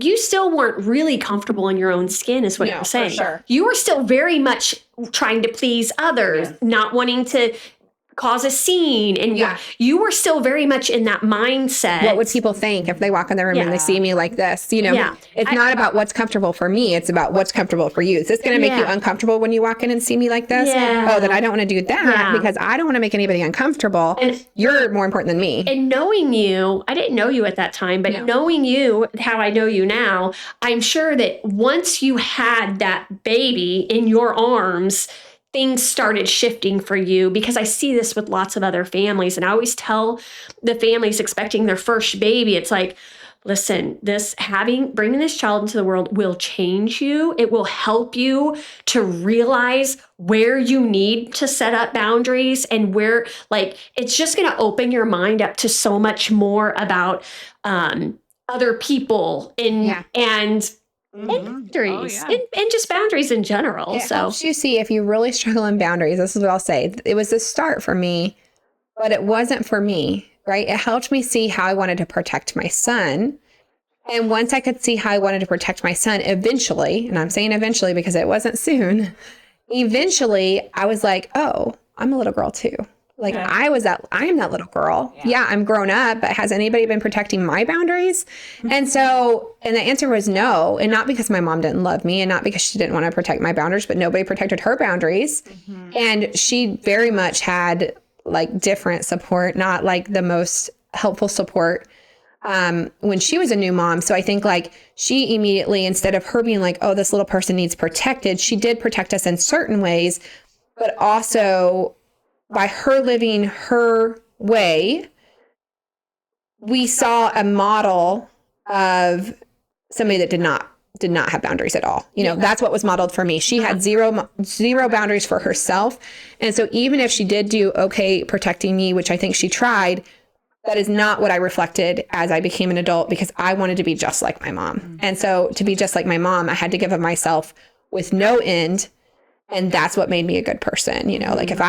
If I had no needs for myself and only served everybody else, then I was accomplishing being like her. And that's what I wanted to do. And so when I had my own son, it was very different, because I was like, no, I don't want these things for him. I'm going to protect him. I'm putting this fence around him. And so eventually that led me to being able to see that I was worthy of that too. I was worthy of having a fence. I was worthy of know when it was right. I was worthy of not always trying to make everybody else comfortable, but instead I could also consider myself. And I was telling Sabrina this earlier, but I had a therapist, and she said, what you want, need, and feel matters, not more than others, but not less. And that was huge for me. It sounds so simple and so silly, but that was huge for me. But I had never considered, I always knew I wasn't more important, that's for sure. But I had never considered that I wasn't less important. And so that meant that everybody else's feelings, wants, and needs came before even my needs. And so, if I needed to be in that position while birthing, that didn't matter, because if somebody felt that wasn't right or they didn't want me to, what I needed was out the door. And that's how I'd pretty much lived my life up to that point. And so, I think that was my first birth, and that really led into medicine. Okay. Let's do that. Okay, so we did finally get home. I had the blood pressure issues ongoing. Nobody ever ended up helping with that. My mom and I just kind of like figured it out. We changed my medication that I was on. I was on methodopa, the medication I talked about earlier. And so we pretty much kind of patched it together and just figured it out because no one was really, we went to the ER in Columbia MU like 3 times when my blood pressure got really dangerously scary. And we couldn't get it figured out. And literally one time they just left me in the room. They never came in. I ended up walking. I just left. Like I was in there for like 2.5 or 3 hours. Nobody ever came in.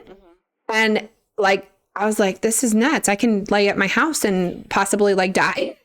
What was your mom thinking about all of this? Like, my daughter's just had her first baby and now she's postpartum. We're having all these issues.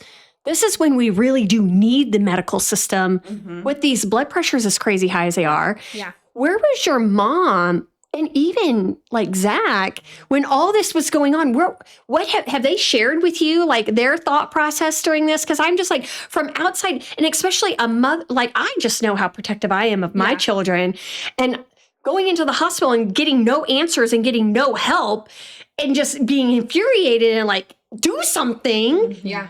I know, like we told you we didn't want all this stuff when she was in labor, but we want something now. We're here for actually medical intervention and you're refusing to get it. Yeah.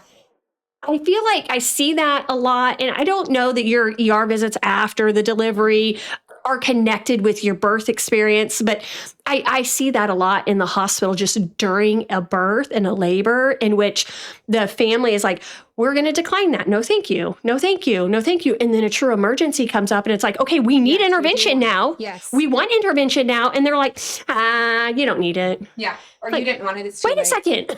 Now we have a true medical need. Let's intervene. Yeah. And they just get so like their ego gets hurt because you had declined things that they were pushing on you before. And then now you're wanting them and they're like, we don't want to help you now. Yeah. Yeah. Yeah. I feel like that happens a lot. In my circumstances, it wasn't like, I don't know that they were even looking at my notes. I would tell them, I'm like, hey, I just had a baby. I've already been checked for post-preeclampsia. Is that how you say that? Post-preeclampsia? I always think that's weird, but the pre is still in there, right?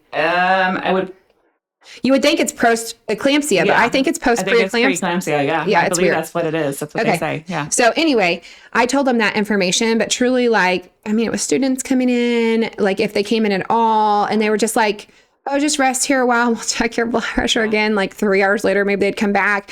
And so it was just really like, I think they looked at me and they're like, you're a woman and you're probably just anxious because you had a baby and like, you're fine. Just, take some breaths and go home and enjoy your baby. I actually had a doctor tell me that. I'll tell you in a minute. But so it was just, I was really dismissed. And my mom, to your point, it was status quo.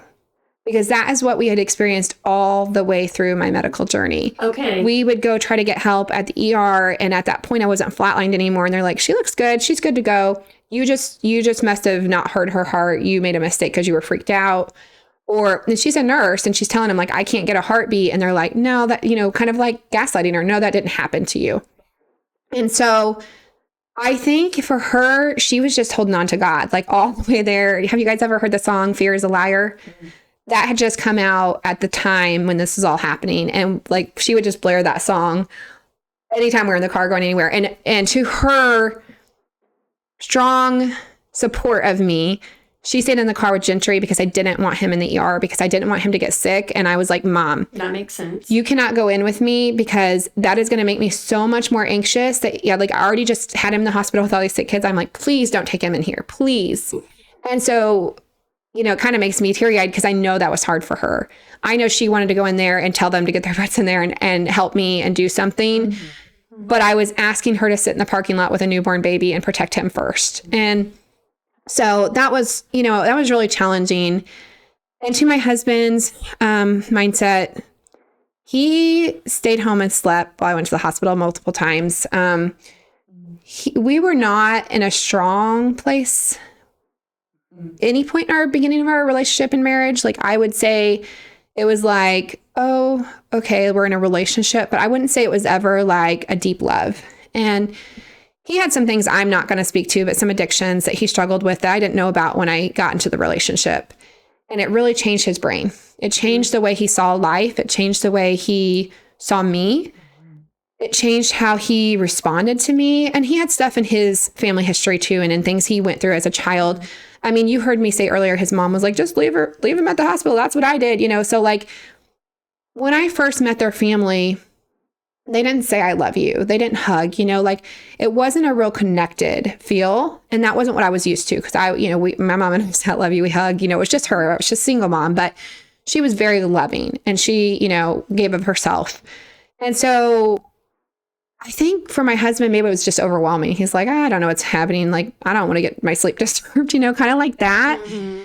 And he didn't really do anything, you might think, oh, well, he could keep Gentry and your mom could go in the hospital with you. But that was not even like on the table. That wasn't a thing that was like up in the air to happen. Mm-hmm. It would be now. Like he would be one of the first people I would turn to be with the kids if I needed to go to the ER and like my mom needed to go, or he would be with me and she would be with the kids. Like we would be a team at this point. Yeah. But at that point, he had not gotten the help that he needed to get into a healthy mindset. And to his defense, I was not in a good place of like having boundaries. So like, I just let him do that stuff, a healthy person, not me, but a healthy person at that point would be like, get it together. I am sick. You need to be helpful and you need to take care of your child and you need to, and I never said that. Like, I was just like, oh, you don't want to wake up? Okay. Don't be disturbed. You sleep upstairs so I don't disturb you when I'm, going into heart failure. I wouldn't want to disturb you or anything. Mm-hmm. And so, to his defense, he wasn't handling it well, but I wasn't asking him to. Yeah. And whether or not that would have changed it, probably not. Like if I'd have requested it, that doesn't mean he would have stepped up. But we were both broken at that point, And so we were in this like dynamic of like, I wasn't requesting to matter and he wasn't stepping up to say I mattered. So that's where it was. Mm-hmm. So yeah, I don't think he, maybe he cared a little bit of just like, yeah, I'm connected to this person. I sure hope they don't die. Because then I got this baby, but it wasn't like, oh, I love her so deeply and I just hope she's okay. It wasn't like that. Mm-hmm. And I think he would even say that if he was sitting here, like his love for me now is very different than it was then. So we went back and forth to the hospital just a few times because we just saw it's not doing anything. And so that's the point when we really started trying to manage things at home by ourselves. We changed up my medication. I started taking more of the medication I was already on. We were trying to get in contact with my doctor at Vanderbilt to get her advice, and so we got it figured out. My primary care doctor, I will say that like, he was like, I'll call anything you want, but I don't know what to call in. So you just got to tell me what to, like he was helpful as he could be. That's always been my experience in the mainstream medical system. I find these really great doctors and they're as helpful as they can be. And I mean that in a really nice way, but he didn't know. He didn't know how to help me. But he's like, if you figure it out with your non-medical degree, let me know and then I'll provide what you need.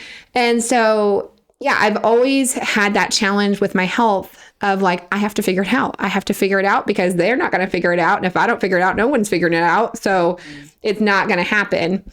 So we did finally get that all settled. My blood pressure eventually came back to normal. I felt okay in my body. It took a little bit because our foster babies were removed. They removed them after they'd been with us for a year. They said that I was medically unstable because I couldn't provide ongoing care because I was in the hospital. My husband was gone and they wouldn't let us use, family to help. So by your husband was gone was just he had a job that took him away from home for periods of time. Yeah, so he'd be gone for 8 days and then home for 7. Yeah. And so he was gone a lot of the time. Yeah. And then when he was home, he was still not very present. And so it was just pretty much that was me. I needed to deal with it. I needed to figure it out. Mm-hmm. So it was tough because we did have a family reach out. And at this point I was so like, I can't even go back to that place and like tell you what I felt at this moment, but I was so overwhelmed. I remember being so overwhelmed. The sweet family that was foster parents, I didn't know them from anybody. They just heard what was going on from one of the social workers that was not my social worker, but a different one. And she reached out to me and they were going to do respite for them for a short time for me for like, they wouldn't give me a month. They said like, you can't, I asked for a month. I said, can I just have a month so I can figure out what's going on with my blood pressure? And they said, no, like absolutely not. And so this was the family that was going to do the shorter respite. I think it was like a week or something. And she reached out to me and she said, hey, I will push. This is after they've told me they're going to take the kids away. They've told me like they're taking the kids away. They're going to replace them somewhere else. And she says, she comes back to me. I guess they'd been foster parents for a long time. And she said, I'll push for us to do the longer respite if you want me to. And so I want to own that I said no. I said no at that point. But I was so broken. And I was so like, it's not that I didn't want that to happen. It's not, and I don't know if she would have been successful, you know, but it wasn't that I didn't want to do that or that I didn't want to keep them safe. But I just feel like nobody was helping me. Like, and she was like offering this like olive leaf of trying to help me, which should have been like such a relief. But I was just so exhausted at that point. And I was like, I can't handle it. It was just like, I had hit this wall of like, I literally cannot put that on my plate. Like, I can't even think, like she was saying, well, I'll try to push for the month. And I was like, I'm probably not going to be okay in a month. I don't even know what's wrong. Like this point, I didn't even know what's wrong. I'm like, how can I give anybody a guarantee that in 1 month I can take care of 3 children by myself when I am barely taking care of this one child that's 100% my responsibility? Like, I can't guarantee that. I just kept saying, I can't guarantee I'll be better in a month. I don't even know what's wrong. And so I feel kind of bad to this day because I'm like, that was so traumatic having the kids taken away. And I almost feel like, well, you could have said yes. You could have said yes to that. But I try not to give myself a really hard time because I know like all the hormones that were in my body. I know that I was in fight or flight. Like and anybody listening, I hope this doesn't make you look at me differently, but I know my first priority was protecting my child that I just had. And not because those kids weren't important. It was like instinctual. It was like, I really don't know how to describe it, but it was just like, it was outside of me. It was like, I wasn't number one priority. He was number one. I had to like figure out how to not die. So I didn't leave him. That's all I kept thinking is like, you cannot die. You have a baby. You cannot die. And that's what like all I kept just thinking to myself. And I feel so guilty because they didn't even like let us tell the kids goodbye. They didn't like, I couldn't pack their stuff because I couldn't stand up. So like Zach packed their stuff. And I remember this is like something that's so deep inside me because I always hate whenever foster babies, they put their belongings in trash bags, you know, when they go to new homes. And I always hated that because I'm like, put their stuff in boxes like everybody else. Like, don't put it in trash bags. Like, that's I just hate that. I don't know why it's so, maybe they don't even know us, but to me, it's like a big deal. And my husband packed all their stuff up in trash bags. And I did not feel like I could speak up to ask him to do anything else because he's packing all their stuff. Like he's doing this and he's crying the whole time. He's crying as he's doing this because he feels really bad. And I'm crying, but I can't get off if I move, my blood pressure goes crazy. So I have to just lay flat while trying to take care of a newborn, which is ridiculous. At what point, how old's Gentry at this point? He's still a newborn. He's within like the first 2 months. He's like 1 or 2 months at this point when the foster babies are, because they wouldn't give me the month extension. So they're taken away within the first month. So like, so he's a month old there. And I'm still like having to lay down, like not move a lot, even 2 months in. I like, my blood pressure spikes. the postpartum status is still throwing everything off. That won't settle for another month or so. Yes. Yeah. All those fluids are shifting and it's just like, and so he packs all their stuff in trash bags and takes it to him. And it's like, then my mother-in-law starts sending me the meanest text you can ever think of, just what a horrible person I am and what a horrible mom I am. And like, because of letting the foster kids go. Because it's my fault, you know, like I'm fully responsible for this happening. Which is going to then compound your problems even more so. It was not helpful. Yeah, it wasn't helpful. Like, hey, step up and go get respite certified. Like there's a zillion things you could offer to do if you want to be helpful. It's like what I always tell my kids, are you being helpful or hurtful? Exactly. Is this helpful or hurtful? And that was hurtful. It was not helping anything. It was driving my blood pressure up higher when I'm trying to keep it down low. And so I would say that's the first like notable boundary I can ever really remember that I was like, I blocked her. I went on my phone and I blocked her because I was like, this is not helping. I'm not going to die because you're mad at me right now. And I don't need to be fighting you. Yeah. And I get it. You're sad. I'm sad. Like, you think you're sad because you had a connection with the kids that I've been raising for a year. You're sad about it. I'm sad about it. You know, it's like, I get it, but I can't hold your grief. I can not even hold my own grief. Like, there's no way I can hold your grief. And taking it out on me is not solving anything. Yeah. She did change her focus and she got the social worker fired, by the way. the social worker on her case was completely fired. So I feel really bad about that too. She did handle some things that I think she could have done differently, but do I think it was probably fireable? Probably not. So anyway, all that happened. Very tumultuous and stressful time. You have a very needy baby at this time. So Gentry is, at this point, he's so needy. His stomach hurts all the time. Now we have switched full to formula. I'm trying to get breast milk donations because when I pump, my best pump session I've ever done is 2 ounces. And that was like a miracle day. That does not happen for me. And I was doing power pumps. So I was pumping. And I was doing SNS, which for anybody that's not familiar, SNS system is a bottle. It has a tube that comes down on the breast. And so you're getting that stimulation. So I was doing SNS plus pumping because people kept saying like, oh, you just need to stimulate your breast more and then you'll make the milk. So I'm doing this, I'm SNSing, and then I'm staying up to power pump when he is kind of sleeping. And I'm having to hold him while I do this because he doesn't lay down. He does not lay down when he's a baby. And so I'm trying to hold him and do this power pump and SNS him. Well, when I go to the follow-up pediatrician visit, she tells me like he's not thriving well. So I need to feed him every 2 hours. And I had been doing that, but I misunderstood. I thought it was like 2 hours once he finished. So like he gets to the end of his feed, I start the time. Well, he took a long time to eat. Like I'm talking a long time, like almost 2 hours. So I'm like, okay, like start the clock at the end. And then 2 hours later, nope, you need to feed him every 2 hours from the beginning of the feed. So literally by the time I would finish feeding him, he would sleep for 30 minutes. It was time to feed him again. Well, I tried to power pump there. I wasn't sleeping. Like, where would you sleep in that? Like window of time. And so I don't know how long I didn't sleep, but it was a long time. And I would get little like naps here, but nobody was there in the day. Like my mom's still working. Zach is gone underneath. He's there. He's not really helping. And so I'm not napping. I'm not sleeping. So, I mean, I can't imagine that even if I could have had breast milk that it could have ever come in. I don't know how it could. One time I was sitting on the edge of the bed. I really can't remember. And I was breastfeeding him. And thankfully we had like a really low bed, but we had wood floors. And I fell asleep while I was breastfeeding him, while I was SNSing, and I only woke up because he hit the floor. And luckily there was a rug there. But yeah, I mean, obviously he starts crying because he hits the floor. And I wake up and I'm like panicked. I'm like, oh my gosh, I hurt my baby. He's now going to have like a brain injury. Something terrible is going to happen. And so I call my mom. This is like 3 a.m. or something.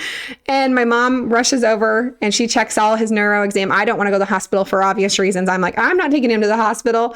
And I'm like, you got to just check him and make sure he's okay. So she comes there and checks him. And he's fine. Don't recommend dropping your baby, but it was okay. I did learn a good lesson from that. I only breastfed him in the middle of my bed. So if I fell asleep accidentally, he would fall into the bed. So you either win or you learn something. So I did learn something there. So my blood pressure is still a little bit crazy. Gentry's having some kind of medical issue. So I'm taking him to the pediatrician. They've put me in with the head of cardiology at MU. So I'm like really hopeful. I'm like, this is the head of cardiologist. He's going to have some ideas. So Zach goes with me to that appointment and we show up and at this point, like I said, he doesn't take my health stuff real serious. So we get into the nurse visit and the nurse, takes my blood pressure. It's super high blood pressure. So we get back, we wait for the doctor to come in, we're sitting there waiting. Doctor comes in, he says, I said, yeah, I'm really concerned because my blood pressure is still running really high if I get up. Like as long as I lay down, it's fine. But if I get up, it goes really high. He knows my medical history that's been sent over. So he knows this isn't just in my head. You would think, right? Mm-hmm. He says, new moms just get anxious sometimes. Let me take it manually. Let me take your blood pressure manually. So he takes my blood pressure manually. He said, oh, it's perfect. It's 120/60. I'm like, he is so full of it. You know what I mean? I'm like, there is no way. The nurse just took my blood pressure. It was super high. And now it's 120/60 and it's just great. I'm like, and my bottom number never hit 60. So I was like, you are like, even in my best times, that was not my number. So I'm like, there is no way. But I'm like, I'm just looking at him because I'm like, you have got to be kidding me. And so my husband's like, oh, okay. She just needs to stop stressing a little bit, So this is like compounding his thought that I'm just like anxious, That's how I take it. Like, that's how I feel because I'm enraged after this appointment. I'm like, are you freaking kidding me? Like, still, they haven't given me medication because he's like, oh, you're good. You just need to stop being stressed. And this was the head cardiologist. Head cardiologist at the time. He's not anymore. So he retired only, he wasn't fired or anything. So he's just like, oh, you just need to, new moms, women in distress and babies are good. But, they're real. I told him I dropped the baby because I was so tired because I fell asleep. He's like, oh, babies bounce. It's fine. He was just really nonchalant. Oh my. And so it was just ridiculous. And so on the way home, I'm all angry about this. And Zach's like, oh, I thought he did a good job, And I'm like, that just makes me feel worse because I'm like, now you think I'm a crazy person that just has a high blood pressure because my anxiety is high or something. And so then I have Gentry's. We do finally get all of that. That was earlier on too, but we do finally get all that ironed out, like I said, with my mom and I. Gentry's going to the pediatrician because he has this issue where like he can't lay down. He just cries all the time. He doesn't stop crying. He gets worse when he eats. I'm having to give him formula, but I'm sending it in from Germany because I'm getting like organic formula to try to make it better for him. I tried goat milk formula because everybody's like, oh, if your baby can't do, cow's milk, they can usually do goat's milk. So I'm doing all these things and nothing really truly makes it better. He just cries every time he eats. He pukes some, but mostly he just cries and cries and cries. And so I take him to the pediatrician. They're like, oh yeah, he has silent reflux. Just give him this medication. He'll be fine. And I'm like, okay. So I take the medication, like the name of the medication. I didn't ever pick up the medication, but I look at the medication. I look at the side effects. And I'm like, giving that to my baby. That's terrible side effects. And so, which is funny because I had been on that medication myself, by the way. Mm-hmm. But, when it comes to my baby, I'm reading the side effects. So I'm like, no, I'm not going to give him that. And so that really like opened up the door where I started searching. I'm like, there has got to be something different that I can do for him that's safer. And it's not going to be this medication. And by the way, that medication was pulled off the shelf for causing cancer a few years later. So that's when I kind of came into the world of homeopathy. I'm like searching, what do you do, for a baby that's got this silent reflux? And I found a cell salt mention, Nat Phos 6X. I was like, okay, that seems okay. Let's try that. And so I did. I gave it to him just as I had read it, like on a blog. It was on a blog. I was like 6X, 6 times a day right before feed. And I was like, okay, let's try it. Can't hurt. And he got so much better. Now, I don't want to say that he was all the way better. He still had a lot of issues that ended up taking me further and further into homeopathy. But the fact that he could sleep and that meant I could get some sleep was like life-changing. And he could eat his feeding in a shorter period of time so that I could sleep in between and he could start gaining weight. All those things started happening. And during this time, I'm also trying to have him assessed for oral ties. I drive him to, where did I go first? Well, first I asked his pediatrician. She's like, oh, he's good. And I know he has tie issues because he can't latch. And when he does, it hurts really bad. And so then I drive all the way to St. Louis to Little Flower because everybody's like, Little Flower is the best and you will get, your answers. So I drive him there. They were for a little while. And I don't know if I caught him on the end of that. I think so. Yeah. But she comes in and she looks at him. She's like, oh, he's good. He's fine. And I was like, the first time I met you, I could tell that he had severe oral ties. It's crazy. It's crazy how much I was dismissed for that. Yeah.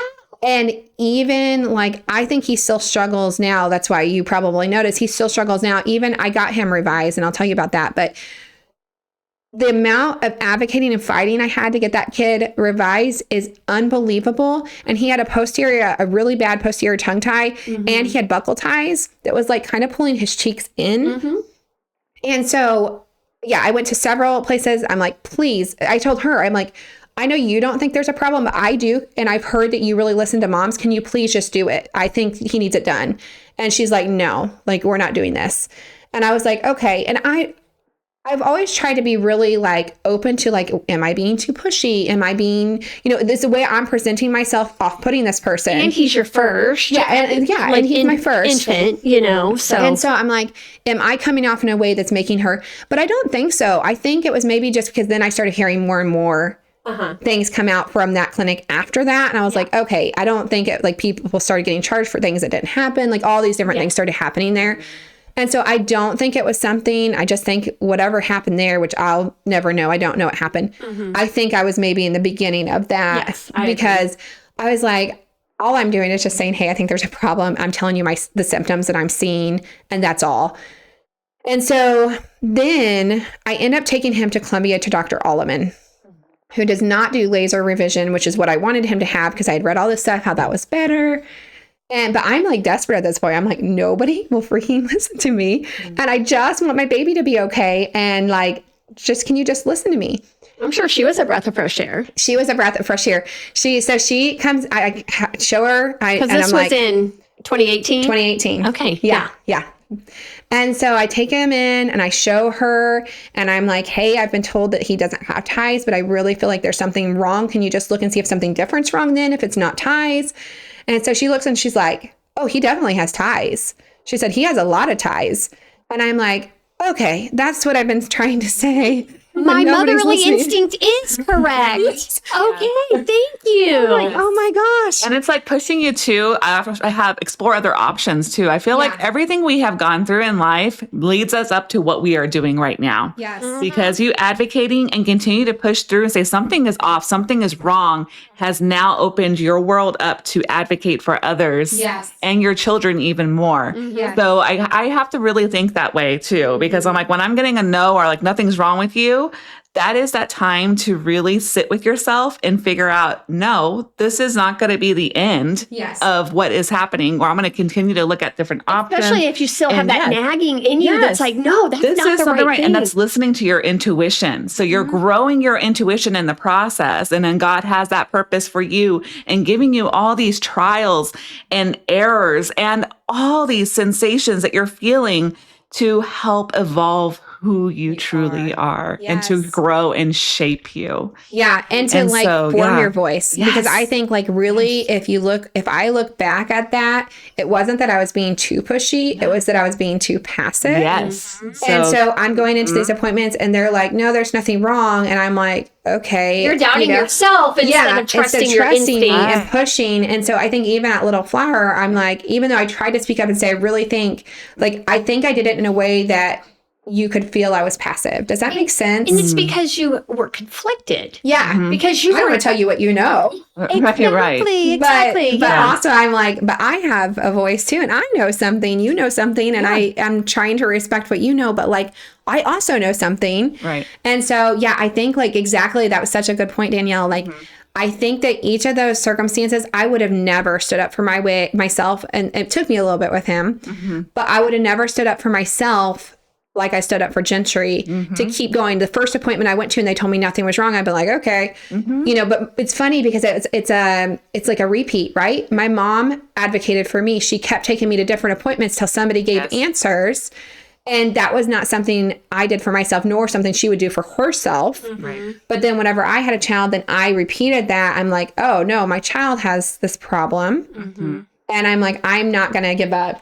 So I thought that was interesting how it helped me form my voice. Also, had I not gone through that, I would not have all of that. I would not have the experience that I have when I'm talking to my clients now and they come to me and they say, oh, my doctor says nothing's wrong. They've done all the tests. Everything's fine, but I don't feel good. Then I'm able to come back and say, well, how you feel and the symptoms you have, that's what matters. And so let's look at those symptoms. Let's find a remedy that matches those. And so I'm almost able to acknowledge them in a different way than I could if I'd never experienced that. Because yes, you can be empathetic to somebody, but if you've gone through that, it's just such a quicker recognition. Like you can recognize it like, oh yeah, I've been there, when they're like, you're fine. Don't be so anxious. When you know something physiological is happening, this isn't anxiety. They're like, I'm anxious because my blood pressure's high, So it gives you a different like perspective when someone comes to you and they say like, this is my experience. You can validate that in a different way than you could if you had never experienced any hardship, Yeah. And so with Gentry, we continued to see progress with the reflux, but he had other things that came up where he just kind of struggled his whole little life, was very, very clingy. I'm always thinking to myself, gosh, I wish I'd have known more about homeopathy when he's little, because like the earlier you can intervene and help their bodies get back to homeostasis, the better. And it's actually like such a passion of mine to see peds cases when they're little, like now, because I'm like, you can get them on that right trajectory soon. But I know it all timed out how it was supposed to. It took years of studying and learning homeopathy before I was doing very much to help him, even though I was like, my mind was open to it. And I was like, okay, there's this system of medicine that's not like allopathic medicine, and I can use it to help him. But even though I knew I could do it, I didn't know how to do it. And so it was just a lot of like, again, that very focused study. Once I got tuned into homeopathy, where I was like just looking at that really hardcore. My husband and I grew some in that time. I would say it wasn't substantial. There's some things that happened that were very hurtful that caused issues in our marriage, but we were still together, and we got pregnant with our second son, Cruz. And so when I got pregnant with Cruz, I knew immediately I wanted to have a home birth. I was like, I'm not doing that again. I cannot do that. Like, it was just like, it wasn't really in my mind an option, like to do the hospital birth again, because I just thought I'll go to heart failure again. Something worse will happen. Like, I can't be in that setting because it's going to be stressful. So right out the gate, I was like, okay, I'm going to have a home birth. And so I'm going to call around to these midwives, and I'm going to get somebody that's just going to like care about what I feel like. And they're going to be like, yes, I'll do a home birth for you, and it'll go great. That's not what happened. Because usually whenever you tell people the medical issues, they're a little bit scared. So I did not call Sabrina first, because still I had this impression. I'm like, she doesn't show up for births. I'm definitely going to need somebody there. I read it. I love it. It's so funny, because now knowing what I know her, I know like she was driving as fast as she could, and probably Kelsey didn't tell her in time, 100%. Like, I know all this now, but like, you know, I still have this like preconceived idea. So I call all these midwives. I call Robin from the Lake, which I am very grateful. Her voicemail was completely full. And so that didn't pan out. And then I called several midwives. I wish I could remember who all I called in Columbia, but I called people in Columbia and tried to talk to them. And they're just, no, I'm not the person for you. Like, very quickly, like, I tried to explain it in a way that wasn't scary too. Because I thought, like, I want to be honest, but I also don't want to freak them out. I was kind of using that my mom's method of like, don't freak people out. So I was kind of like, yeah, I have some health issues. They're in remission, because they were pretty much in remission at this point.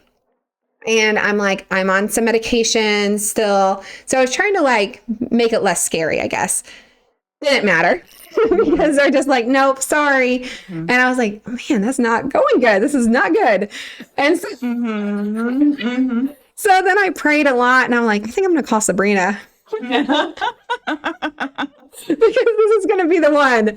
And so I don't know what, like, until I actually met her, I hadn't changed my opinion. I was just kind of desperate at that point. I was like, okay, this lady might not show up, but at least she'll be willing to help me along the way. And so I call her, and she listens to me, and then she's like, oh, sure, I'll come over. I'll come and sit with you and your husband. You guys can ask me questions. She said that usually makes people feel like a lot better. So I'll just come over to your house. And so she said all this. And I was like, oh my gosh, she's actually going to show up at my house. Like, she's not just shut the door on me immediately. So I was like, this is a miracle. So then that kind of like softened me a little bit. So then I was like, okay. So she shows up for the first time, and like, I cannot really put it to words, but like immediately, like, we had a connection. And I just felt like when I met Sabrina, like it was like we'd known each other forever. And like, she could see me. She could see what I knew, but like other people couldn't see or something.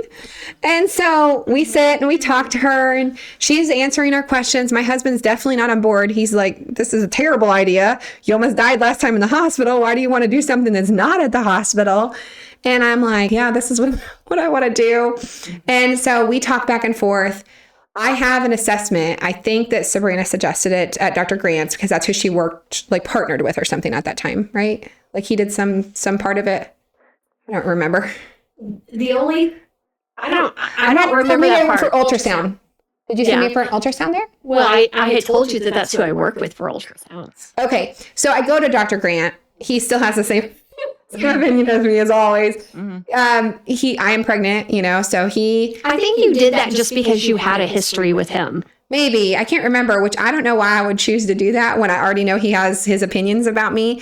But because he's friendly to home birth. And I told you that. I think that is. I think I was he's like, the well, one like high risk doctor in our area that is friendly to home birth and supportive of us. Yeah, I think that's all it came down to. I was like, who else would I go to? Yeah. So I'm like, I'm certainly not going to go back to high risk. They're going to be like, are you insane? And like maybe put me in some kind of hospital room. So I'm like, okay, let's try this guy again. So I go to him. He again says, like, you're absolutely not a candidate for home birth. Like, you should not have a home birth.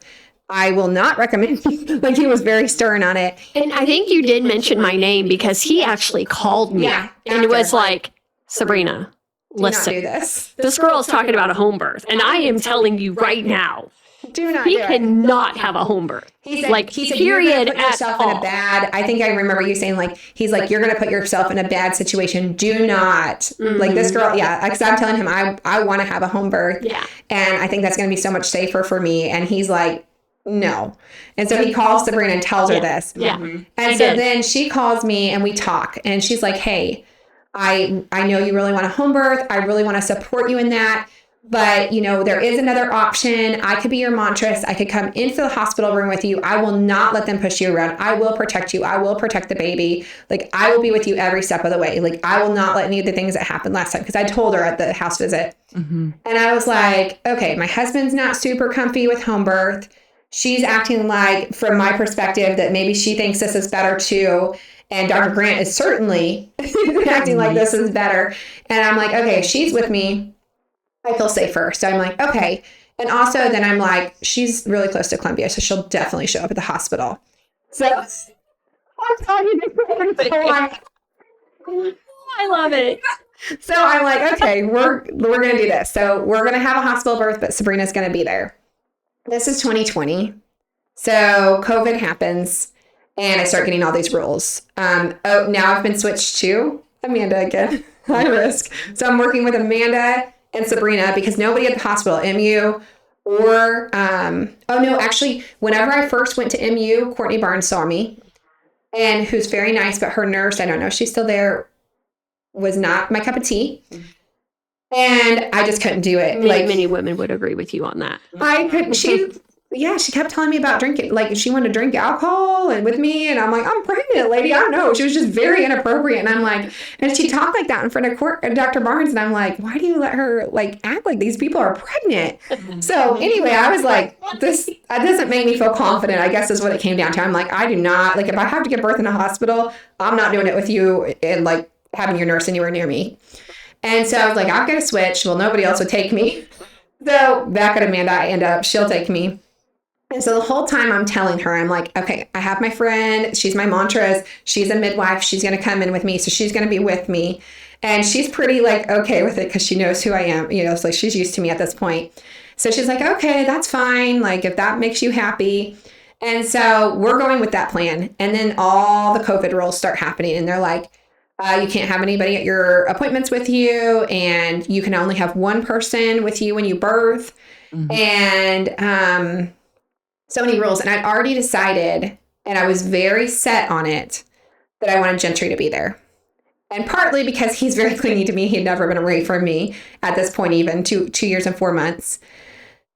Also, I wanted him to see his brother born. I thought that would be helpful and healing for him. Like, I thought maybe if he saw birth in a different like light, maybe that would help heal something that he had gone through. I don't know. I just had all these like ideas of like, that would be helpful for him. This is maybe my instinct. I just felt like that would be good for him to see.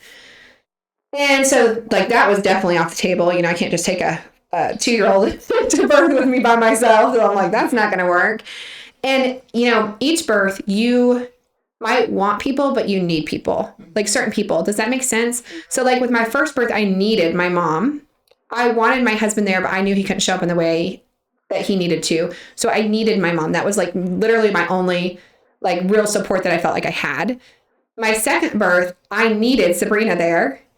I needed Gentry there, and I wanted my husband there, and I wanted my mom there. Okay, so my mom has shifted out of this. Like, I was like, oh, if I had to, she could stay with Gentry. Like, she had shifted out of the spot because I had now Sabrina that was going to advocate for me and protect my baby.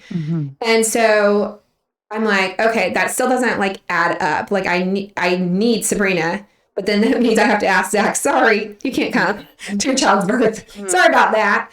And I was like, that is just like such a bad predicament to be put in, of just like, I don't know, it just like almost brings your relationship to a head of like, listen, I love you, but I need someone else there because you're not going to be it. And it wasn't because like I didn't have faith he could be that person, but he just wasn't that person yet. And so I was like, okay. So I start calling Sabrina and I'm pretty much freaking out. I'm like, they're not going to even let you come in the hospital with me. And she's trying to present solutions. She's like, I could be on FaceTime. I can just stay on FaceTime the whole time. Like you're giving birth. And I'm like, how are you going to see things that are happening in the room? Like you're going to lose a lot of, nuances just being on FaceTime. You can see me, but you can't see what other people are trying to do. You can maybe hear, I don't know. I just was like, that's not going to be enough for me. And I knew I was still going to get really like stressed and worked up trying to protect this baby coming into the world. And so I was like, no. And she's like, okay, what about if we go back to home birth? And I swear when she said that, like I thought I was going to die and cry and like all the things were going to happen because I was so happy because I didn't even think that was on the table for her. Like I thought she had taken it off the table when Dr. Grant was like, absolutely not. So like for me, she suggested it and I was like, I would have done that the whole time if I knew that was on the table. Like none of this other stuff would have been happening if I would have known that could still be on the table. And I don't know her perspective, but I think at the time she just wanted to do what was safest for me. And so I think that she was like, well, if we have to, let's do it at the hospital. I'll be with you. But I think also like she wasn't completely shut off to the idea of home birth, but she had concerns about my heart. And like, what if something happened? She had no tools for that. And so we had that discussion. She's like, listen, I've been around, my mom had been at appointments and stuff. She said, I've been around your mom and you a lot. She's like, I don't know anything about your health conditions, definitely not your heart conditions. She's like, so if something happens, I can't help you. I won't be able to help you. There's nothing I can do. She said, if something happens with the baby or something with the birth, I can handle it. It's okay. But if something happens with your health, like there's nothing I can do. Outside of the labor process. Yes, outside of the labor process, just my actual like medical condition. She's like, there's not anything I can do. So you have to be confident in that. So like, that was her like putting it on me, and not in a bad way, but in a way, like an empowering way of like, this is your choice. Do you feel safe at home? Do you feel confident managing that? Do you feel safe relying on your mom for those like steps? And are you willing to accept the risk of that's what it is. Of this choice? Yeah. And it was never like, I don't know. It was like she really presented the risk versus benefits instead of just being like, hey, this is all good. Like that was never her stance. It wasn't like, oh, this is just all safe and everything's fine. It wasn't rainbows, but it was also like, hey, there's some danger to this. This is a choice that you're making. I understand. She was like, I understand where you're coming from. I understand why you want to do this. And she said, I understand that the stress causes you a lot more symptoms. And I do see how this could be the best choice for you. But basically, this is your choice. And I'm here to support you based on what you choose. And the reason is really because if everything was ideal and COVID wasn't happening, we wouldn't have never had that conversation. We wouldn't have. But COVID pushed us into a place of like, like having to make a hard decision about what is best for you. Yeah. Because of what I know about the medical system and knowing your story of what happened with Gentry. Yeah. I was just like, that is going to be the worst thing. And I honestly, at the time, believed that home was a far, far, far better choice for you. Yeah. But birth is never without risks. Yeah. And with women who have underlying conditions that could flare at any time, it for sure is a risky endeavor. Yeah. But so is driving a car. You know what I Yes. mean? Yeah. So it's just like, how much risk are you willing to take? And are you willing to take the risk of maybe this is going to be a way better experience? Because I know and believe that when we can support the natural physiological process and support you and empower you, that it goes so much better. Yeah. Just the birth itself goes so much better and we have way less complications. Yeah. And I feel like you really saw that I already knew what I wanted to. Like, I think that you could see in me, I wasn't trusting myself because all these outside sources for so long were telling me that like what I felt was right was wrong. But I think that you could see that I very strongly, I think at some point you told me like, you didn't worry about me having birth at home because you could see like my resilience or like my steadfastness to that like idea. Your confidence in your body's ability to birth. Yeah. Because that's what I battle the most in my work is women believing that their body can do it. Yes. And that's a huge uphill battle. And you had that. Yes. You already knew, I know my body can do this. Yeah. I know it's going to do this. And it's crazy because honestly, mindset is my biggest struggle every single time. Like you say that with such confidence, but I have to work on it on the back end. Like people are like, I want people that are listening not to be like, oh, wow, she just really like believes it. No, I am like praying about it. I am saying affirmations. I listen to like affirmations every day, like 2 or 3 hours, because I was battling my own self. And it wasn't really myself, but it's all the voices I heard. It's all the voices of like, oh, you're going to take the chance of dying because you want to have a baby at home and then you leave 2 children because you just, you just want to do this, or like, is it selfish? I had all those thoughts that women have, but it's like, when they came, I didn't immediately accept them. I questioned them and then I replaced them with the truth. And the truth was home was the safest place for me. And for some women, the hospital is the safest place. Like just because that's the safest place for me doesn't mean that's the safest place for someone else.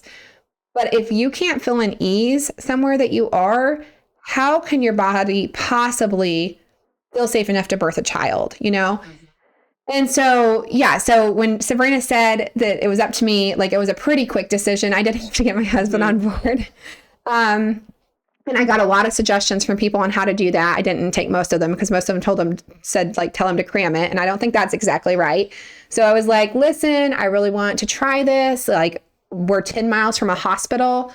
We weren't far from a hospital, not the best hospital, but we were close to a hospital. And I was like, I feel like it's going to go better. I just really want to try it. And the thing that got my husband was he liked Sabrina. She answered all the questions he had.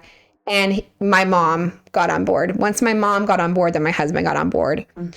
And so my mom was like, yes, I'll help manage any heart things. And basically what that came down to is like, we've gone to the hospital a zillion times before and they don't help us anyway. So what's that going to do if I'm in a hospital and having a heart crisis? Nothing. They're going to send me home anyway. So what's that matter? Right. But you and your mom had a plan. If something goes on with your cardiac issues, you guys had a plan and a regimen ready to handle it. Yeah, I got liquid magnesium, and then we had like medication on hand. I had my practitioner that I'd mentioned earlier, my PCP, he had called me in some medicine that I came up with that I decided would be helpful. Like I had all these things on hand if something happened. So we weren't going in blind. It wasn't just like, oh, let's just cross our fingers and hope nothing happens.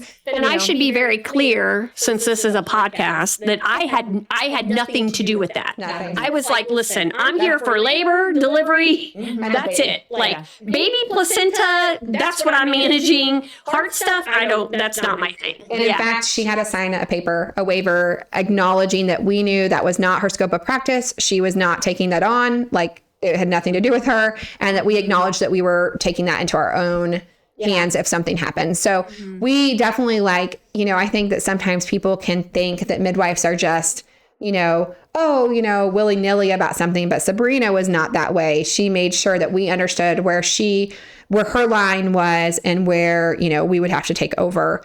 And so that was very clear going in. Danielle came on board as our birth photographer during that birth, which was with Cruz. You ran a special for a couple slots you had, which is amazing because you probably could never do that now because you're always full. So I feel like God did that for me. Yeah. I really do, because I'm like, when I saw that, I was like, I thought I'd kind of eyed your pictures and stuff when I'd seen them. I was like, oh, that'd be so awesome. But that's way, way out of my mom was paying for the home birth and we were going to pay her back with insurance money when we got it because we didn't have the funds. And so I was like, hey mom, also, can you play for this wonderful photographer? That was just not going to happen. And so when you ran that special, I was like, really? God, I can have it all. And so I booked with you at that discounted rate. And so you were at my first birth. And that birth went your first home. My first home birth. Yes, absolutely. Yes. Yeah. And actually that's something I'm so sad about to this day is even though there was so much hard things that happened with Gentry's birth. I wish I had it documented. I wish that there was video. I wish that there was, I would encourage any first-time mom to do that. And I know that first birth, you don't know what's going to happen.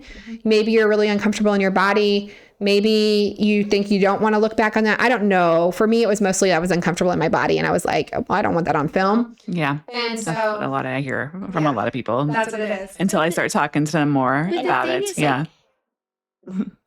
We've worked with people together who have made that clear to you of like, listen, this is my thing. Yes. And you're not doing anything public, but I want it for myself. Yeah.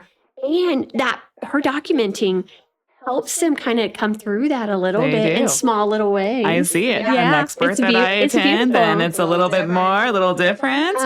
And that's just what I'm trying to do and document them in a light. And I do do modest photography, videography as well. So if it's not something I respect their wishes, that's totally fine. But like Sabrina said, when they watch that video and they see these empowering images of themselves, and then the next time I get a call, they're like, you know what? This time I want to get some breastfeeding, skin to skin, all these other things.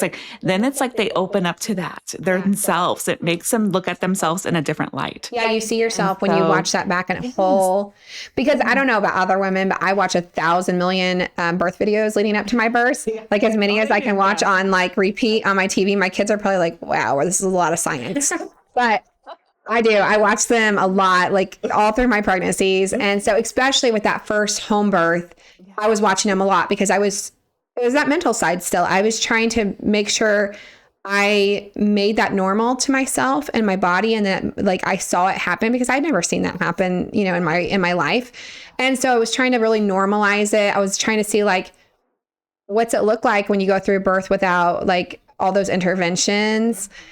So and then once I had my birth video, it changed the way I saw myself because I was able to see myself from, a different view. And so with that birth, Sabrina showed up, by the way. She showed up no problem, right on time, actually early. And so actually, it's really, really funny that she showed up so early. You came really early, pretty early, I felt like. Oh, I don't think so. No. Okay, well, I felt like it was decently early. I was nowhere near having him, I felt like. And I was like... A midwife's job is not to just show up and catch the baby. Right, you're supposed to be there through it. Yeah. I mean, I like to be there through it if I can. I mean, having you, my role is when I'm doing doula work and photography work is I don't show up until mama's kind of active because I am another face. Even though you're familiar with me, I am another type of energy in your space. So sometimes moms will, and that's how it is with all animals and mammals, humans, we tend to shut down when there's more people that are surrounding us because we're not focused on what's going on. We start to within us, we're focused on other people. Yeah. And so now that our body and our minds and we just sync up, we're just okay, now it's time to close off a little bit if we're not active enough. Yes. So, and then it takes time to just relax and release again to get into that groove. And so that's what my role usually is. It's that more active stage of labor when things are consistent and you're feeling those and you have to take a step back for a moment and be like, ooh, that was quite strong. And then it's coming on again. And then I'm like, all right, I'm going to go ahead and start heading that way. Yeah. Yes. And so, And I think that too early. I think I called you first both times because it's funny. I'd been in contact on cruise. I'd been in contact with Sabrina all day, but I didn't think I was actually in labor. She definitely thought I was actually in labor, but I did not. And so Zach's in Texas. Yeah. And so she's like, I'll probably come over in a little bit, but this is my first physiologically normal birth. So I'm not sure what to expect. So I was like, okay, cool. She just wants to come hang out and visit or whatever. And because she was so good about that all through my pregnancy. So I was like, oh yeah, she's just going to come over and check in on me. But I still don't think I went to the lake. She told me I could run some light errands because I said I have some errands to do. And she's like, you can run some light errands. Yeah. And then after she's like, I didn't mean to the Lake of the Ozarks. And I was like, oh, well, that's where I had errands. Mm-hmm. And so I went to the lake and my mom was still, again, private duty nurse. Zach's in Texas. We're doing this whole thing again. And my mom is supposed to have gotten the lady that she's caring for in like a facility just for a couple weeks so she can be with me. Cause I'm like, this time I was like advocating for myself. I'm like, listen, I need somebody that's going to show up and take care of me and take care of baby and take care of Gentry for just 2 weeks. Like, give me 2 weeks. I need help this time. And not like my mom would have done anything for me, but she was required to be a nurse with this lady the first time. And I'm like, I cannot have you having to be there when I need you. And again, Zach's traveling and not super attentive at this point. So I'm like, I need you to be there. So she's putting this lady in a facility so that she can be there with me. She hadn't even done it that day. She still hasn't done it. Well, you're out running errands all day. So she's like, I went to run errands for her. Today? That's what I was doing. I was going to get things for this lady to go in the facility. And so I'm helping her like get this all settled because I want her to be, I'm like, you got to be there. And so I'm running errands and I'm like having like little, waves of pain and stuff. But I'm like, it could be whatever. Because I'd had lightning crotch before that. Like this was not the first like pain I'd had. So I was like, it might not be anything. So Zach's telling me, he said, well, when you can guarantee it, that's what he says to me. When you can guarantee that you're in labor, then I'll head out. And I was like, well, I can't guarantee it. Again, we're back to the guaranteeing. Like, you got to guarantee you're going to be better in 1 month. You got to guarantee. Like, anytime somebody asks me that question, I'm like, well, I'm really black and white, so I can't 100% tell you anything. And so she talked to Sabrina a little bit later, and she's like, so is Zach, almost home? And is he on his way home? I'm like, oh, no, he hasn't left yet. And she's like, what? This is like the 4th time we'd communicated this day. And I'm like, okay, I've talked to you now 4 times and he's still not on the road. What the heck? And she says like, well, why? And I said, well, he wanted me to guarantee that I'm in labor and I don't know if I am. And she's like, well, I do. Tell him to get his butt in the car now. So I tell him, I'm like, you got to get in the car. Sabrina says to get your butt here now. So he does. He leaves. And I can't remember. He forgot something at the hotel and goes back, I think, at some point. But anyway, he leaves. Yeah, didn't, right? I remember what he forgot, too. See, you guys are good. I can't remember. But so he heads this way. My mom is there. So that's good. And so my mom gets there, we start making tacos. So we all start making tacos. Then Danielle gets there and Gentry's doing Gentry stuff. And then Sabrina gets there. And again, I thought she's early because I'm expecting like she walks in as the baby's being born because, that's what happened with Kelsey. So I'm like, still don't have a full idea on what this is going to be like. But I was just glad. I was like, oh, you were so early. Do you want to eat? And all these things. And so then I go into labor. Well, I guess I was already in labor. But you know what? The thing is, sometimes, and I felt like you were probably one of these people, which you may or may not have been. Sometimes I feel like the woman needs her actual midwife team there to feel safe enough and relaxed enough to settle into active labor. Right. Yeah. And sometimes that is a factor. So for sure. So we have to kind of balance that between, because a lot of times I've shown up the labor, we call it shy, and it fades back. So it's like, okay, we're going to leave for a little while, calls back when it picks up. But sometimes I get this sense like, she needs me there to let it get active. Yes. And so we see both ends of that spectrum. That is that's a description. Like the elephant, we call elephant circles, having the elephant surround the birthing elephant, and that she needs that community, that security, and that way she can release and relax herself. Yes. I do notice that because I've had like clients that want me there a little earlier. And then once I'm there, it's like, Danielle's here. And then things just like really pick up. But then it's like, again, those people that are more labor shy, and they need to be more alone. Yes, and then you do show up when they're like really in that transition stage. Yes. Because that's what they need. But again, that's the beauty of like offering individualized care, of like trying to meet women where they are and bring what you need. And you having the intuition to recognize that in each person. Because I think for me, I am a really like with my own things, with my own problems, with my own whatever. I am a more private person. I go inward. And so I think that would be more me in most circumstances. But in this circumstance, with this birth being a home birth and all these voices around me telling me that I was wrong and this was dangerous, I think that you were my person in that birth that I needed there. You were my need. I wanted my mom. I wanted my husband. I needed/wanted Gentry, but I needed you there. And, I wanted Danielle there because I wanted but like you were the person I needed there. And so, yeah, I do feel like it was pretty like low key, whatever was happening. I mean, I had twinges and stuff all day from like 10 a.m. on, maybe earlier. But it didn't really ramp up, like you said, until you got there. And I think it was just that like piece of knowing you were my person I needed, because I could turn over me solving every problem. That's what it was. Like I was solving all the problems of this whole thing with Gentry's birth and then this birth. And finally, I had somebody I could trust to give it to.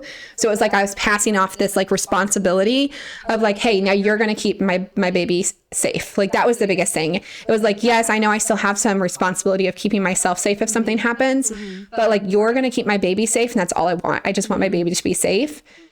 And so it was just like, I don't know, fulfilling that role that I needed of somebody that I could trust and I could pass off that responsibility to, so I could just really relax and be in the moment and listen to my body and like just go with the flow of birth instead of trying to like control everything, I guess. Yeah. Probably if it comes down to that. I think you did that so beautifully too. Looking back on it, I was actually just watched your first birth video the other day. I was like, I'm just gonna rewatch this. It's been a while because it's just so. I mean, like I said, cooking in the kitchen and everyone connecting and your dog and just like all your environment, and just how it picked up. Once we were there. Oh, yeah. And once we all got there, it changed. You and fed shift. us. We were all in the kitchen. You fed us. And then you just went in the room and had a baby. Right. Yeah.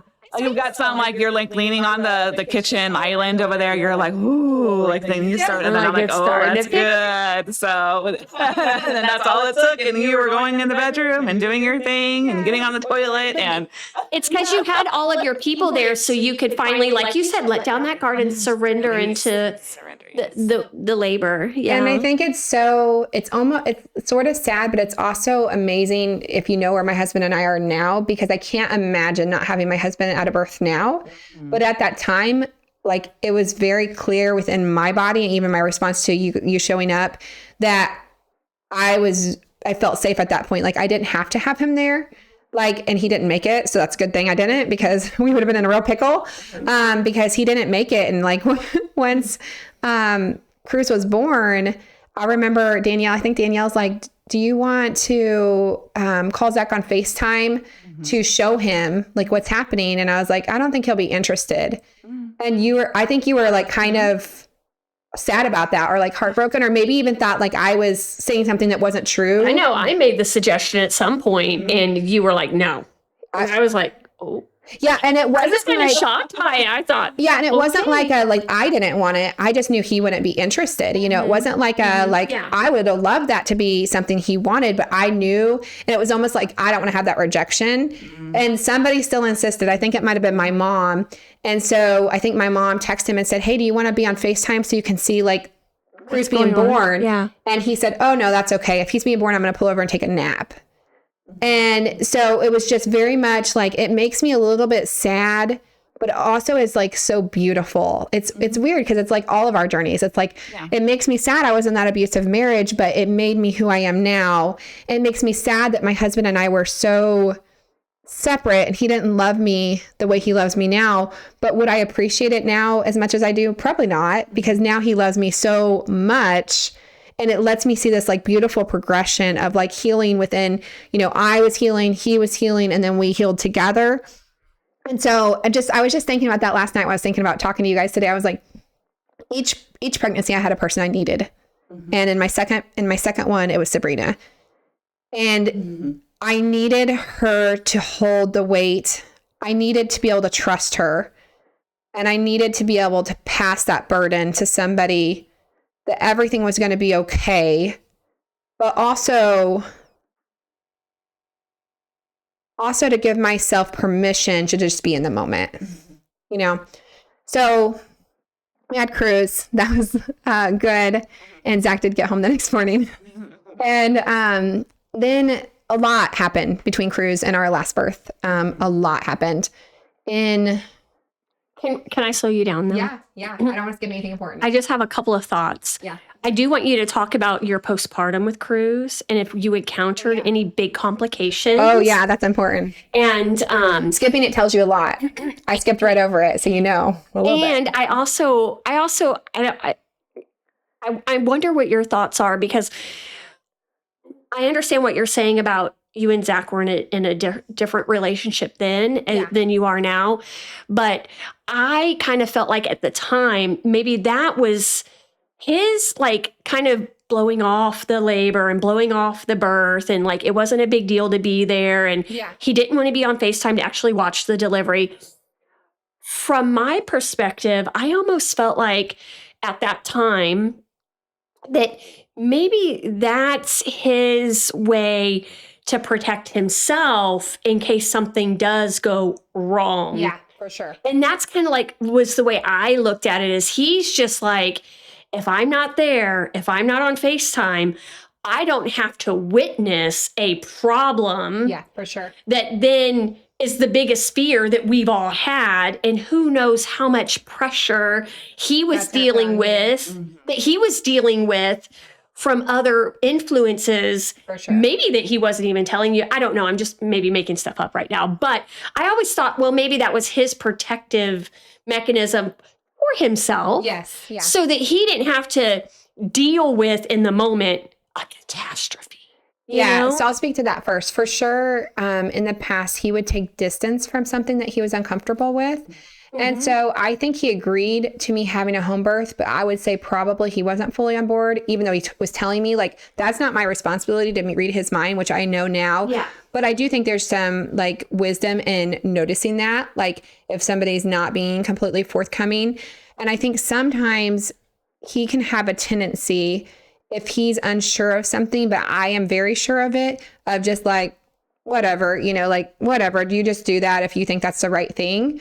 And so even though I don't feel like I like bulldozed him into that, I also think that for him, he kind of like took a sidebar because it wasn't like something he was completely comfortable with. And also, you know, I think he knew and he could feel, even by like us saying like, as long as my mom was willing to step up and manage my heart, it kind of put him out of the equation. Does that make sense? Like he didn't have a role there. It was like, you were filling this role and my mom was filling this role. And like, was he really needed in that situation?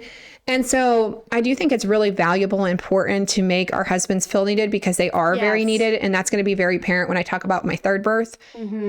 That said, we have to believe what people do, not just what they say. And so at that point in our marriage, my husband had the words of saying, I love you and you matter to me, but his actions did not say that. And I was in therapy.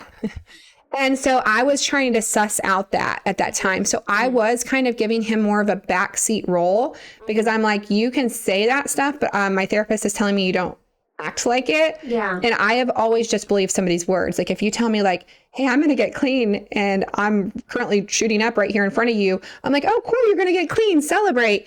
Well, they've done no actions to show me that's happening, but I never, like, I know that's so silly, and maybe that hasn't been something you guys have experienced, but for me, if somebody said it, I just believed them, and then I'm like on their team, I'm going for it, I'm like going to help them get there. Well, there's no actions there on their part. So it's like, I had done that so much in my life. And so at this point, I had kind of put Zach back a little bit because I didn't see the actions, and I was trying to work through that in therapy. And I was trying to ask him to step up more.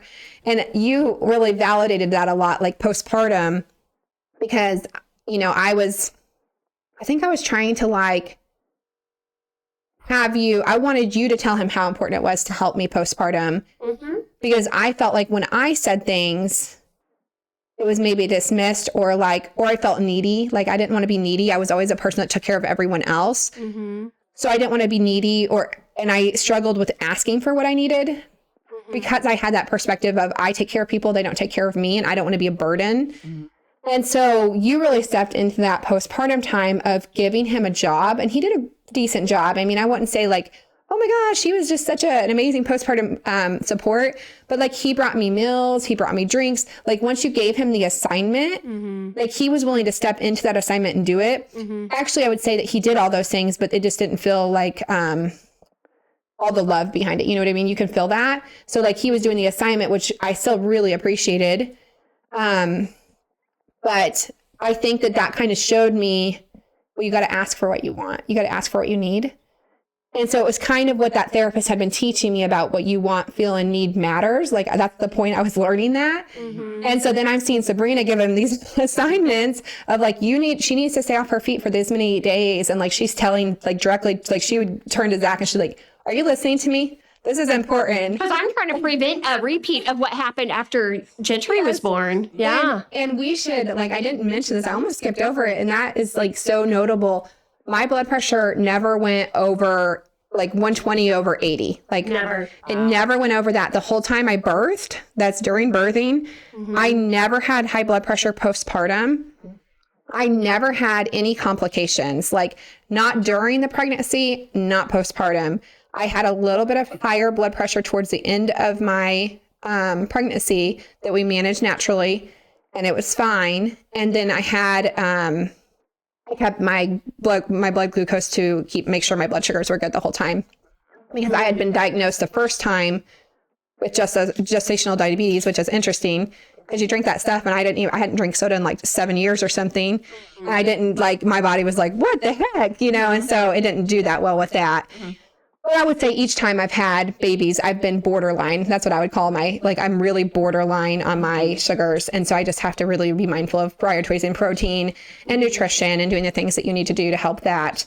Walking, after I ate, I would walk on a treadmill for like 10 or 15 minutes just to make sure my blood sugar stabilized out.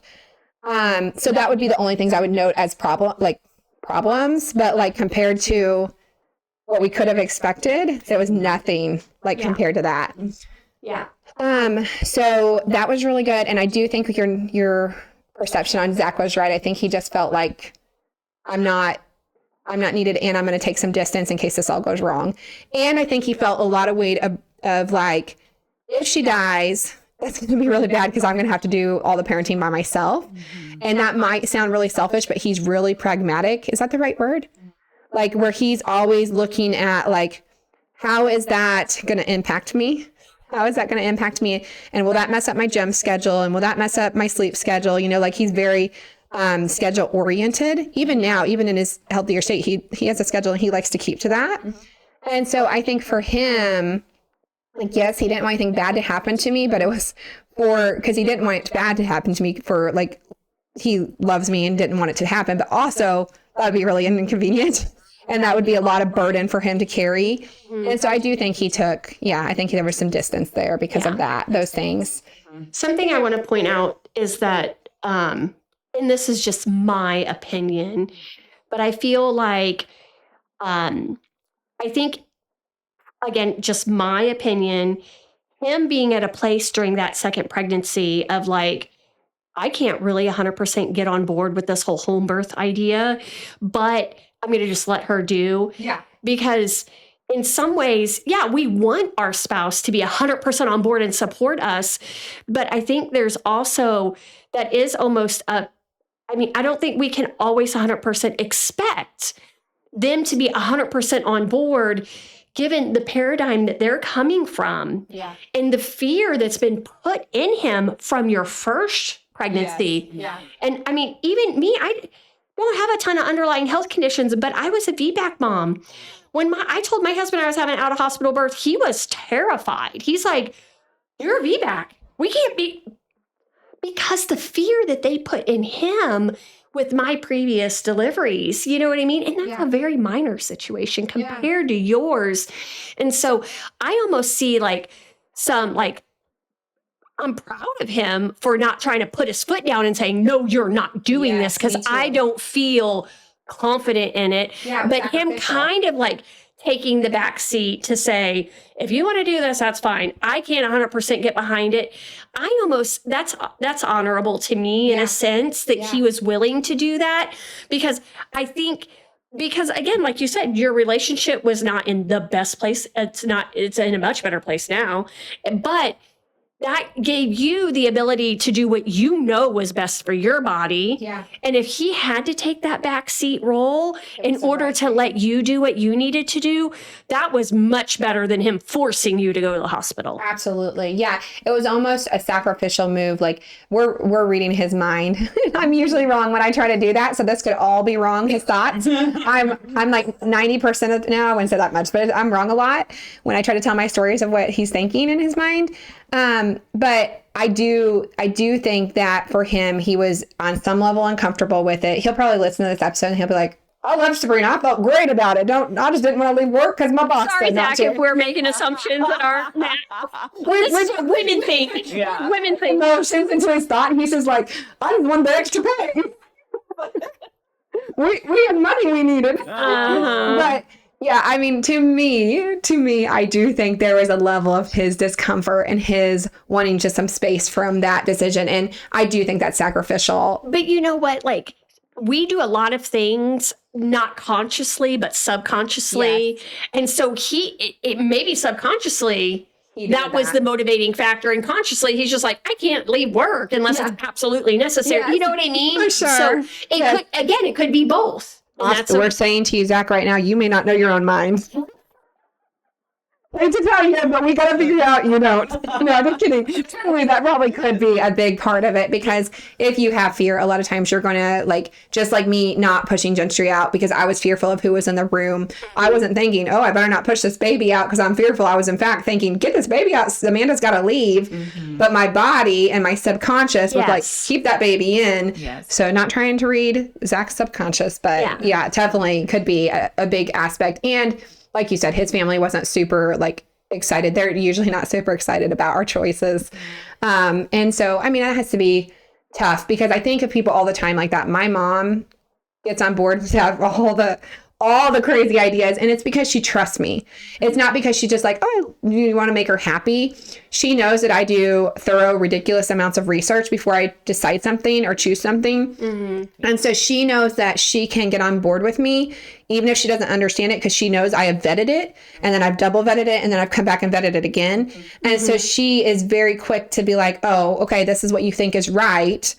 I'll research it, but I already trust you. I'll look into it, but I already trust what you're saying. Yeah. Whereas his family isn't especially like that. And that's a lot of people's situation. It's not, I know that I'm very blessed in the fact that my mom quickly supports all my ideas I come up with. And not everybody has that blessing of like the support from her parent. And so I do think he had that, and our relationship was obviously strained. I blocked her, and so there was a lot of strain there. We had put down some pretty firm boundaries. And so there was strain there on top of like, now what's this crazy person doing, so he had a lot of things he had to deal with too, and then we go, so that was 2020.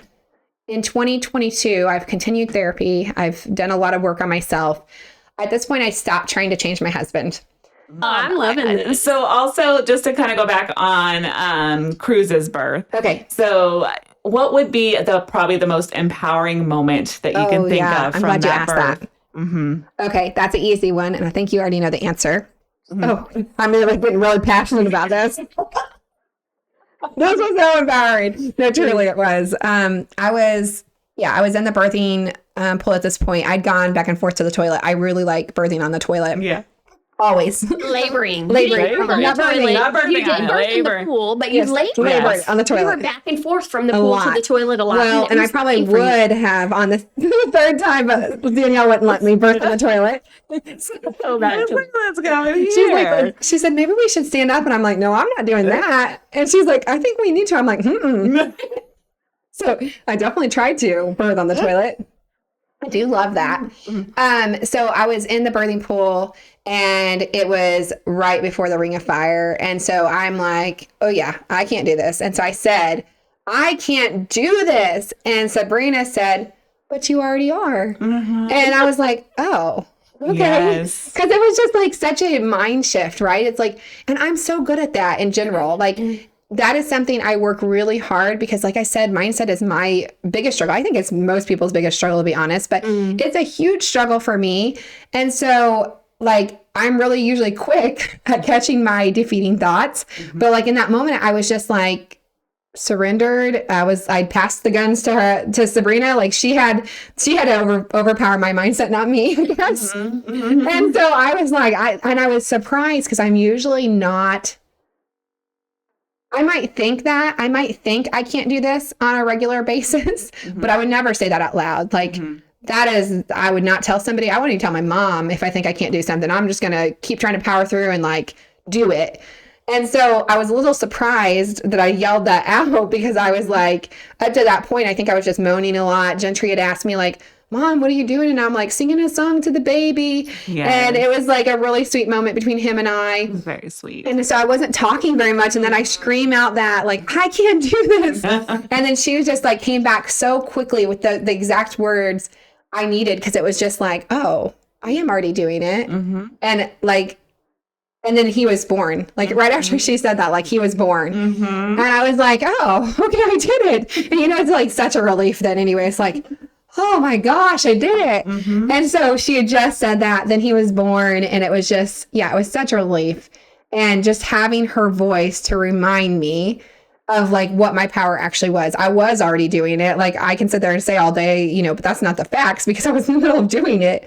So it was just that beautiful like reminder that she knew exactly what I needed to hear in the moment that I was at my weakest, that I was like, I wouldn't say that I would have given up, but I was feeling pretty like, oh, maybe this isn't going how it's supposed to, or maybe I'm not doing something right, or, whatever. And this was in the midst of my hips couldn't be let go the whole time. So she was holding my hips. My mom was holding my hips. Sadie was doing it mostly. Yeah. Yeah, poor Sadie. She's so strong though. And so like to be able to not only manage my physical discomfort, which was being done, but also to help fight my mental fortitude, I guess. I'm pretty sure I was pushing on your hips when you said that, and I had that response for you. Yeah, probably. I can't remember. I know his head was born like soon after that. When women say that, I'm like, we're about to have a baby. That's a good sign for me. Because that's the normal like. Yeah. It doesn't matter how well your mindset is or how well you can keep it together. When you have fully surrendered to the process of labor and you are just riding those waves like you were doing in a really great way, you get to that point where it does feel completely overwhelming. As someone who's been there many, many times, I know that. It could be because I was there so many times, like, okay, and it feels chaotic in your mind, and it's very overwhelming, the sensations you're feeling, but that's always comes right before your baby is ejected. If you're fully surrendering. Sometimes women are saying that, and then they're also fighting it, struggling, and we continue on and on because they're fighting it and not surrendering. Surrender is like the biggest thing, and so just like the confidence I had in you in your pregnancy, knowing you were going to do that well because you wanted it so badly.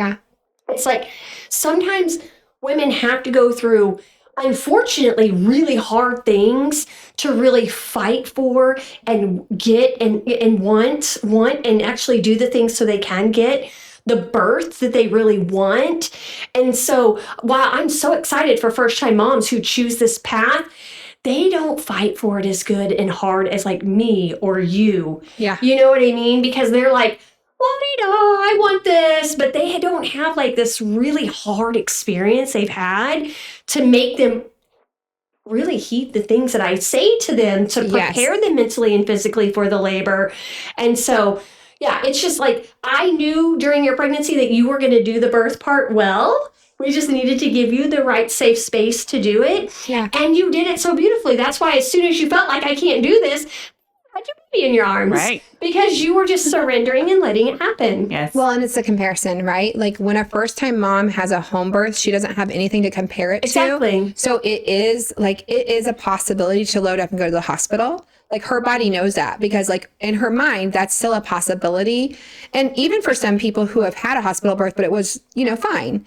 I think that's still a possibility. Whereas if you've had an experience where it's more uncomfortable than what you're experiencing in the moment of the hard birth at home with no pain medication, no anything, it gives you this different perspective of that wasn't an option for me. Like, yes, if you told me like, hey, your baby we need to go to the hospital for your baby, I would load up and done it. It wasn't that I was like resistant to your advice if you had said something like that to me. But in my mind, if it was dependent on me, if it was dependent on my strength and my will to do it, like that was not an option. That was nowhere on my radar as even like, it's like either you're going to have the baby or you're going to have the baby because the baby's coming out and we're going to have to figure it out, you know? Yeah. And so, yeah, I do think that I don't know if I would, like, even though I wanted that home birth, I don't know that I wanted a home birth, but even though in that first pregnancy, I didn't want to be in the hospital. I knew that fact.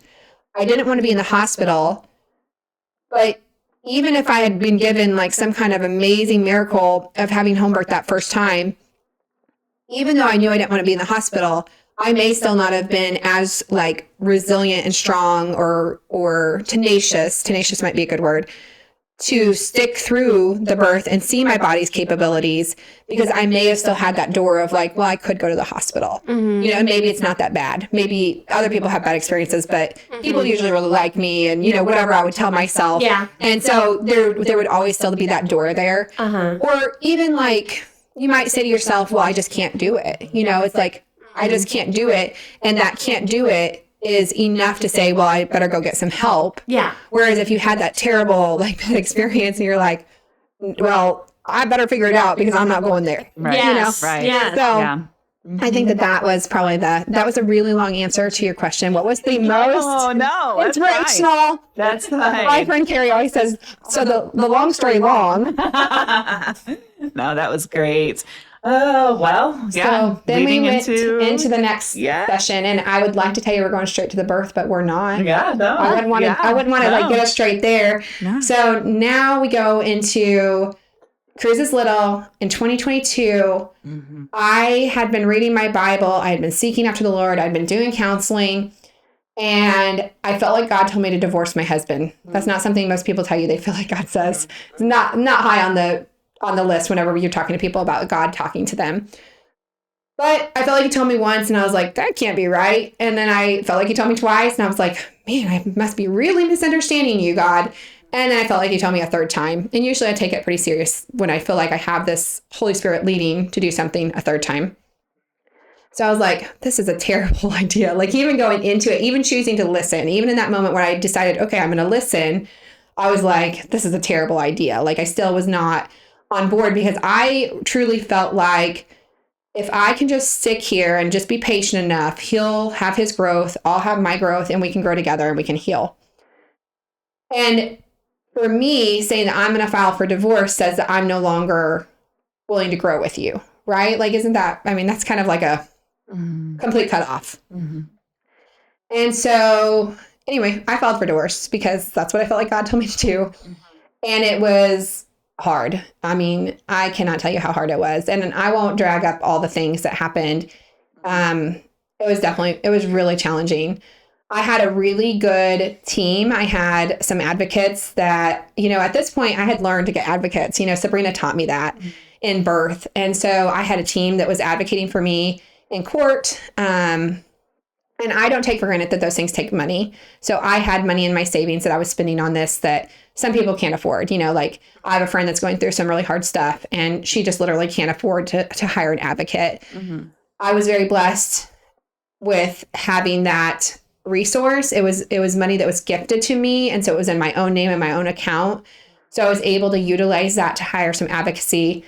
And so it was really challenging. So I filed for divorce in March. Yeah. And the boys and I were displaced from home for several months. And I don't know, I just kind of thought that was final. You know what I'm saying? I'm like, if you file for divorce, you're not asking somebody to change. I'd asked him to change up to this point, like, please change. You need to change. Maybe do this, maybe do this. I had all these ideas. And then finally I switched over to stop trying to fix him and just fix myself. And that was helping. But what that led to is I have to have this boundary of like, I'm not putting up with this. It's not working for me anymore. And so I filed for divorce. It was really challenging. I didn't think God could redeem it. Like, I was like, this, you just want me to be a second time divorce lady because I'm a bad chooser. Like, these are all the thoughts that are going through my head. I'm like, this cannot be redeemed. And sure enough, that's not true. God can redeem things that you just think he cannot. And so we went through a lot of hard stuff. I mean, we actually went to court. This isn't like I filed for divorce and then nothing happened and we got back together. We went to court. I had to testify in court against him. He, said things. So there were a lot of things there. And I hurt him a lot in that process. That wasn't my intention, but I had to share the truth as I saw it. And that was hurtful to him, and that was challenging for him to hear, because honestly, like up to that point, I had problems with how he acted and how he spoke and how he did things, but I didn't tell him. So how can somebody know that you have a problem if you don't really tell them? Like, maybe I would say like, I don't really like that, but I wasn't consistent, I didn't, because I was bad at boundaries, right? I was like, I didn't know so funny. I read the Boundary book by Henry Cloud like 16 times. I'm not exaggerating. And I was like, that's amazing information. But like, it was not possible for me to apply it. And I am good at applying things typically. So it's not like, oh, she's just really bad at reading things and then putting it to application. I'm typically very good at that. But there was a miasmic, and that's a homeopathic word, but there was a miasmic component to that where I just literally could not shift that underlying need to not disrupt the peace. Even if that meant I was taking our marriage down a dark tunnel where it could never come out, it was so necessary for me to keep the peace, which now I know with a lot of work and a lot of homeopathy, that trying to keep the peace it's not really selfless. Like, we think, oh, I'm a peacekeeper, so I'm really selfless. No, actually, it's really selfish. And it's hard to hear that. So I'm sorry if anybody's listening and it's like, wow, that's harsh. But what I learned is I wasn't keeping the peace just because I wanted to make everybody else happy. I wanted to stay safe. And for me, in my mind, if I kept the peace, then I was safe. And I had to do that. So it was like not a choice. That wasn't a choice. I just had to do that at the end. And that stems back to some stuff in childhood, my mom's addiction. And, my grandma always told me, she's like, you can't make your mom upset because she'll relapse and do drugs again. And so like, that is a strong, I mean, I was a little girl, like 2 and 3, 4 years old, that I'm being told that a lot. So like, it was very important for my survival that I don't upset anybody, because then my mom's going to do drugs and she might die and she might be gone or whatever's going to happen. And so whether that's true or not, I mean, my grandma could have been far-fetched. My mom was super strong and good, But I believed her because she was my grandma. And I'm like, hey, I got to keep the peace or this isn't going to be good. So it was a coping mechanism that you now are carrying into adulthood. Yeah, it was a safety. I was trying to keep myself safe as a child because I had to do that. But then I brought it into adulthood when I no longer had to do that, right? And that's what a lot of us do. And a lot of times it's very, very hard to recognize that we're doing that, own that we're doing that, and then shift it. So I would say, like, when you can recognize it, you're really 50% there. And so when you can start recognizing those thoughts coming to your mind of like, oh, well, you better not say anything because you don't want to, make anybody upset, or you better just like keep the peace. If you can hear yourself saying that and then you can question it, you're making good progress, because it's programmed. It's programmed in your brain. So it's just like, it's so on auto repeat. It's never a question. And so I had responsibility, I guess is my point. I hurt him a lot by bringing this before court. Are you saying that this process of filing for divorce really brought this keeping the peace is not really peaceful to the forefront for you to realize, wait, maybe I need to take responsibility for some of this and how far it's gotten? Is that what you're saying? The court did not bring that to light for me, but therapy brought that to light for me, and homeopathy brought that to light for me, because whenever you start homeopathy and you start shedding a miasm that's like impacting your life, you can start seeing things. It's like, you're wearing rose-colored glasses and you're going through life with these glasses and everything's pink. And it's like, wow, everything's pink. And then homeopathy takes those glasses off and it's like, oh, wow, everything's not so pink as I thought it was.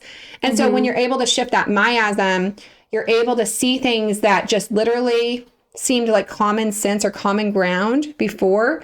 And so court was kind of just I felt leading up to court, I did try to like advocate better and like speak out a little bit. But I think at that point I had done this like cycle so much of saying, you got to change, and then just not holding him to the fire, and then you got to change, and then not holding him to the fire. Like he didn't expect anything to come from that. Like he was just like, yeah, I got to change, but I'm probably not gonna, because you don't care and you're gonna, not hold the line. Mm-hmm. And so I think for him, I guess what I'm saying is, even though he was making choices that were hurting me, not physically, I think that for him, when I actually filed for divorce, it was very shocking, because we had done this whole thing since like 2013. It's now 2022. Like this isn't like a short-term relationship. And now all of a sudden I'm saying these things that are very like, he doesn't know he's coming off that way to me because I haven't vocalized it. I mean, maybe I have, but I haven't made a big deal about it. Like maybe I'm like, oh, I don't like when you say that. But then I'm just like, let it go, because I don't want to cause disturbance and I don't want to upset him. And so it's like, I'm not really holding my boundary. I'm saying it. Again, I'm doing kind of like what I'm complaining, in that time, I'm saying, oh, I've learned you have to have your actions and your words match. Well, I'm saying these words, but I'm not actually holding any boundary to say like, hey, if you talk to me like that and I don't like it, I'm going to leave. And I'm, or you need to leave, or whatever the boundary is. That's the rest of it. And that's the part I could not understand until I started homeopathy. It's so funny. But like, I knew that that's what the book was saying to do, but I like couldn't understand that part of it, that section of it. Like I could read it, but it's so hard to explain unless you've been it. Yeah. I couldn't, like, it just didn't seem like, it's like, cool, other people can do that, but I can't actually do that. That's not something I can do, because I don't understand what it wants me to do. And I don't understand like where I end and someone else begins. Like I was so used to being that codependent person where I'm just trying to make sure everybody else is super comfortable and happy and like I'm doing what they want. I don't even know where I'm ending and they're beginning. So it's hard for me to define how to put a boundary there. Mm-hmm. And so once we went to court, I mean, it was hurtful for both of us. But there was a point when he finally accepted it. Like up to that point, he kept kind of trying to talk me out of it, like badger me. That's how it felt on my side. Like text, trying to badger me out of my decision. And it was like, I was finally at a point where I was like, nope, you're not going to just talk me out of it. You're not going to like, there has to be some kind of change that happens, and then we can talk. And so when he accepted that this was something I wanted to move forward with, and he started taking steps to show that he heard me, and he wasn't just like, he went and got an apartment. Like he started taking, at this point, before that, we just couldn't go home, and he was just living in the home. And I have 2 little boys like outside the home. They want to go home. They want their toys. Like we've got like 5 pair of clothes, like it's not like the best situation for them, which was annoying me, because I was like, yeah, maybe we're having this problem, but we should do what's best for them. And that's not happening. Mm-hmm. And I'm sure he was in survival mode. I'm not trying to judge him on that, but also like that was my point of view. I was like frustrated because we're not in the home. So when he took the step to like go get an apartment and like recognize that I'm serious and I'm not going to just keep moving forward on the same trajectory that we've been on, like for me, that was like, oh, okay, there's some action there. You're saying that you hear me, and you're doing some action showing that you hear me. And he had sent me this song at one point before that. And it was like everything a girl wants to hear, right? It was like, I'm going to always love you, and I'm going to try to step back and honor your wishes, but that doesn't mean I don't love you. And it was interesting because I do truly think he felt that, but he didn't ever show that. Like maybe he did, I think he did, now knowing all the things. I think he did feel that, but like he had been raised in a family that was different, and like he just didn't show it. And he didn't show it in the ways I needed. And that was partly me, because again, I'm not saying what I need. And so it was just like this transformative, like you wouldn't think divorce would be super transformative, and it was really hurtful. So maybe I don't recommend it as the first to go to. But we didn't get fully divorced. So he got the apartment, and then I started like being open to his communication at that point when he started showing action. Because I was like, I still want to be married. I still want to have like a healthy relationship. I want to model for our kids what healthy relationships are, like these are the things that are like important to me. And so whenever I start seeing him show action, he starts softening the way he is with me. He goes and finds a therapist for for directly the issues he's dealing with from his like growing up in his childhood and all the things. And he starts pursuing therapy, and he's driving 2 hours one way once a week. So he's driving 2 hours and then home. So 4 hours a week just to go to this therapist that he found on his own. You know, up to that point, I'd found him therapists, like you do all the work for him, but they don't mean it if they're not doing it. And so he started going to this therapy. So there started being like actions that I was seeing. You know, I was like, okay, he's serious now. Like he hears me. He's taking action. It's not just me going to therapy trying to fix myself, but now he's trying to fix himself. And like we can maybe have a go at this. Mm-hmm. And so we started like talking again, and like we were able to like really understand each other and understand where we were at. And like I acknowledged that I hurt him by like not being as forthcoming with how I felt, how bad I felt it had been, and helping him to understand my side of like how he sometimes came across. And then, you know, he tried to understand, like, so we just went both ways, like where we're acknowledging each other. And from there, our relationship has gotten so, like, I can't tell you how much better. It's just like I can tell you, he honestly loves me. Like he would honestly do anything for me. And like, it's just a different relationship. And it's not that we don't ever have differences of opinion. That's not the goal in a relationship. But now if I am upset with something and I go to him, like we can talk back and forth and we can come to like, you know, a solution. And if he's upset, he can, there's like communication there. Whereas before it was like, it was just fighting, and it was like this vicious cycle of like, at the end, I'm just like, whatever you want. And then that doesn't actually go anywhere because it's still like the problem is still there. And that's always how it ended. Like before, I was just surrender, right? Whatever you want. It doesn't, please stop following me. And like, you know, I always say pit bullying me. Yes. And then what that creates is resentment. Yes. So then you just have this continuous spiral, and you guys aren't communicating. Yeah. And so you're not telling your needs. He's not telling his needs. He's being avoidance. Yeah. And so then you just start being a peacemaker. Yeah. But then that builds up resentment between on both the both sides of you. Yes.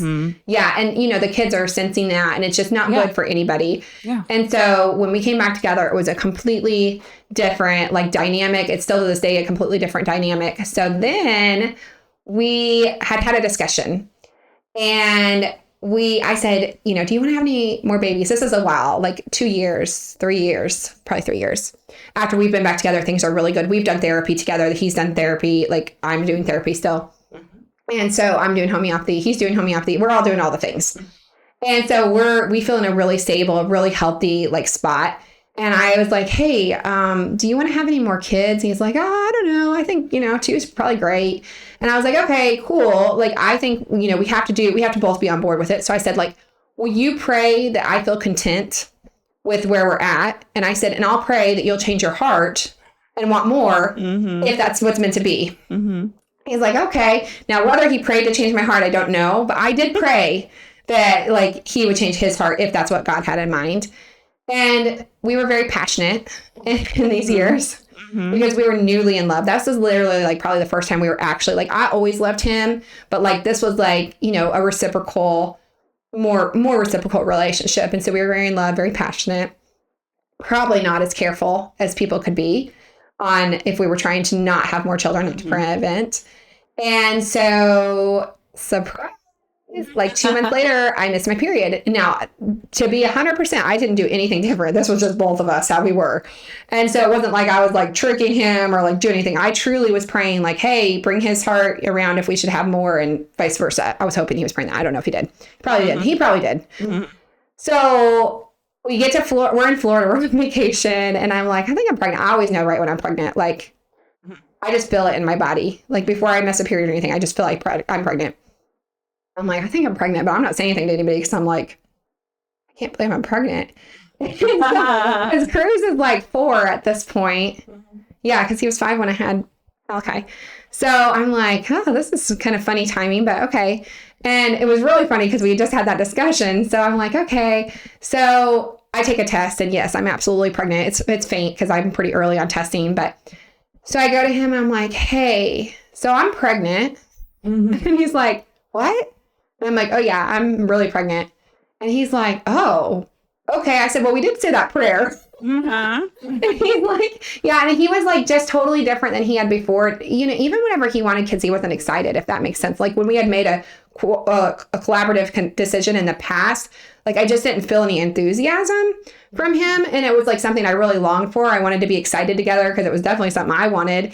And so I just didn't feel that in the past. But this time, even though it wasn't something he was like, at least as far as I know, it wasn't something he was especially being like, hey, let's do this. He was like kind of excited. He was kind of like, oh, okay.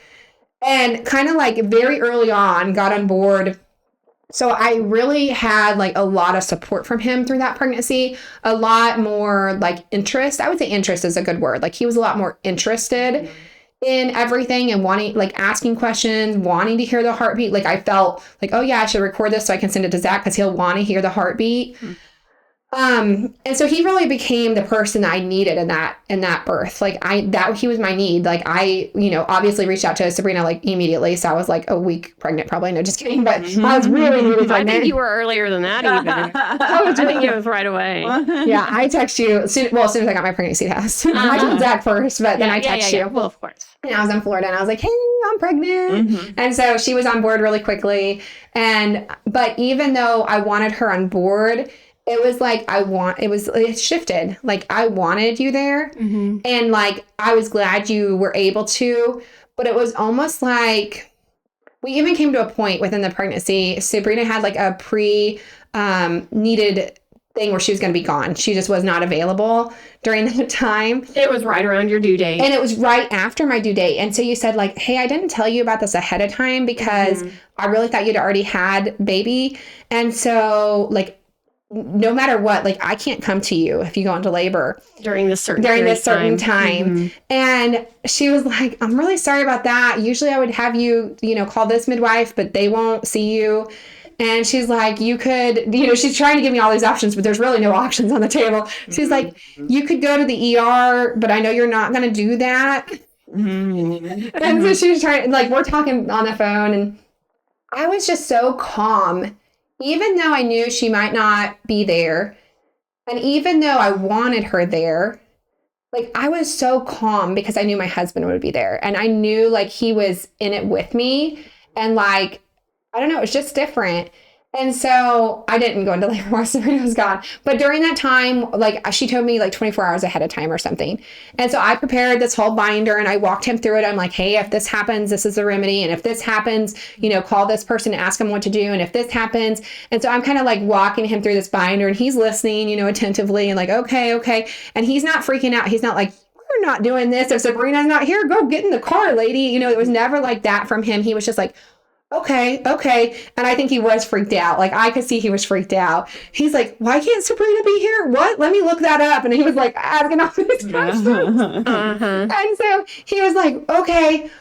And so he came along, even though that was scary to him. Instead of that person he was before, where he would sideline himself when something was scary or overwhelming or not within his plan. Instead, he came along and he came up beside me. And that just intensified that was my person that I needed when I actually went into birth, like when I actually went into labor. And so then I did not go into labor then, of course. But it wasn't too long after that, like a week maybe. Yeah, it was near after that. It was at least a few days, maybe a full week. Yeah, it was just a few. Yeah, I think it was because I was like, I feel like it was almost right at a week is what I'm thinking right now. Me too, because I was thinking that you were like, I was thinking at the time, I was like, oh, we had plenty of time. We didn't have to be concerned about that at all. I remember thinking that. But we had gone to sleep that night, him and I woke up at like midnight. And like for the first time, even though my second birth was a home birth, but I was so unsure of myself that time, I was so unsure of, am I actually in labor? This time I woke up and I was like, yep, I think I'm in labor. And so I went out to the living room and I don't know that I was like, I just wasn't in a rush. It was like, I think I messaged Danielle and I was like, hey, I think I might be in labor and stuff. And she's like, oh, okay. How long between each contraction? And I was like, oh, like a minute or less. And you're like, what? And you're like, and then Zach how long has that been going on? I'm messaging you. Zach comes walking out because he said the Holy Spirit will come up. He just felt a sense he needed to come out there. Like I hadn't even woke him up. I didn't even say anything to anybody. I'm just out in the living room birthing or laboring, and I'm laid over the birthing ball. And then you're like, did you tell Sabrina? And I said, no. You said, oh, I think you should tell her. Like, oh, I didn't want to wake her up. It's the middle of the night. And you're like, nope, this is the time. You said, I'll see you in a minute. And I was like, okay. So I call Sabrina, and Zach is in the room. He hears me talking to Sabrina, and Sabrina's like, okay. You know, she's always really calm in these calls. So she's like, okay, it's a minute apart. Okay. Can you talk during that minute? I'm like, oh, I don't know, a little bit if I wanted to, a lot, but I don't really want to talk during that time. And she's like, do you think I have time for a shower? I'm like, oh yeah, definitely take a shower. And she's like, okay. She never told me anything different. She's like, okay, I think I'll take a shower. I'll see you in a little bit. And then Danielle gets there, and like it started progressing. I mean, it was already fast because I started laboring at midnight, and then you probably got there at like 12:30, 12:45. And you already were like starting to like, at one point, I wanted Zach set up the birthing pool, and I was going to sitting on the toilet a lot because of course I love that. And that's when Danielle's like, I think you should get off the toilet. I was like, no, I can't. She's like, you got to get off there. And I'm like, no, I'm not moving. And poor Zach, he's like, I wish I could show you, but I can't do it with the microphone. He's upside down, holding one hip with this side, one hip with this side, like behind the toilet. Right, Danielle? Yeah. And so he's like twisted upside down. He's squeezing your hips. Yeah. He's squeezing my hips. Yeah. Because, again, You don't have all your people like we had last birth. We had all the people. We had someone on each side. And he never could let go, did he? No. Yeah. Just like blood and cramp out of his hand. I was like, Yes. So it was an intense Malachi was an intense because it was from the time I went into labor until I had him was a little under 2.5 hours. And so it was a very fast, very intense birth. And Zach never let go of my hips. He held them the whole time. And then Danielle saved our carpet because I was like moaning, leaning over the bed. He's holding my hips. And she's like, can you put your foot here? And I was like, huh? And she's trying to put a towel underneath me. My water's breaking. I was like, that water's going to break. And then I was like, I just felt really like Sabrina's still not here at this point. Like my water broke, and all the other times, I guess just one time before because Ginger was different, but no, really, even then, my water broke right before my babies came. So water broke and then baby was out. And so I was like, that didn't occur to me though then. Like I was just like, oh, okay, my water just broke. And I just felt super. Oh, that sounds like me. Yep, I did. Okay. It's because I'm so animated. Sabrina said she was animated. I'm like, just wait till she sees me. I can't keep my hands still. I'm trying to because I'm like, I'm probably blocking the cameras, but I can't hold my hands still. You're fine. You're fine. So the water breaks, and I just felt really at peace. Like even if Sabrina wasn't there, I was like, it's okay. And it did help Danielle being there because she was kind of giving us a foreshadowing about what was getting ready to happen. So it was kind of like this just voice in the closet that all of a sudden, like I didn't even know Danielle's there, and all of a sudden I'd hear her voice saying, hey, maybe don't do that. Or, I was trying to get you on the toilet to slow the progression a little bit because I was like, this baby's going to be born on that toilet if I keep her here. So I'm like, Sabrina's almost here. Let's just go and get up for a moment and walk over to just lean over on the bed and do some Zach, just do some counter pressure. And I was like, let's put some a pad right underneath your legs. And you were already starting to do with your contractions. So I was like, oh, okay, she's pushy. And after she told me, she's like, I had to get off the toilet. I was like, cool, I'll go get in the birthing pool because that's amazing. And she's like, oh, no, I don't think you should do that. And I was like, Danielle, what do you think I should do? Which I didn't feel like resentful or anything or like she was pushing me. It was never like a feeling like she was telling me. I knew she was like trying to help me slow down because this was he was like, coming out now, right now. And there's zero warning. And so I knew that she was saying these things like as a helpful nudge, not as a, you can't do that if you want to. Like if I didn't want to get in the birthing pool, she wouldn't have stopped me. No, So it was just a good voice. And then Sabrina arrived. And I think was I in the birthing pool when she did get there? Yes. Yeah. But I don't think so. I think you were in the bathroom. Or were you on the toilet? I think she was in the bathroom and I kind of snuck in and I heard the was noises and I'm like, why aren't we in the pool yet? Yeah. I do think that's what happened because I didn't hear you. Your voice was not there for me. Like I didn't know I was there. Yeah. Somebody told me to get in the pool at that point. And I thought, well, Sabrina's not here, but okay, I'm up for it. That's what I want to do anyway. And then all of a sudden I look around and I was like, you're I was really surprised because I didn't know you were there. And Danielle's like, oh yeah, she's been here for like a little bit, like not a long time, I was but it was quickly like setting up and getting all my stuff ready because I knew a baby was coming in a second. yes. And Yeah. like during this time, like Zach was just like right by my side. He was in it. Like there wasn't like, oh, well, I can't help you in the birthing pool because I don't want to get my arms wet. You know, like there was nothing like that was keeping us separated. He was holding my hips. He was like encouraging me. He's saying like, oh, you can do it. You're doing it. You're doing such a good job.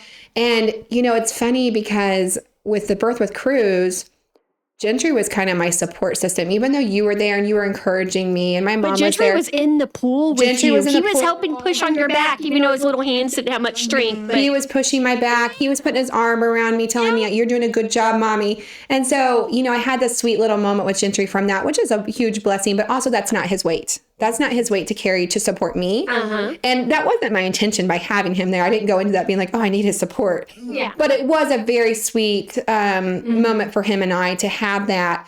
But Gentry was there this time. Again, he wanted to get up. Sabrina went to wake up Cruz and Cruz would not he's like, I'm sleeping, leave me alone. yeah, he was not waking up. But Gentry, whenever you told him, he jumped immediately up and came running. And so he was there, but he was more of a watching on the participant. sideline. Yeah, he was like, he laid on the bed, he watched, he cared. It's not that he didn't care, but it was almost like he saw his dad filling that role and he didn't have to anymore. You know, that wasn't his job.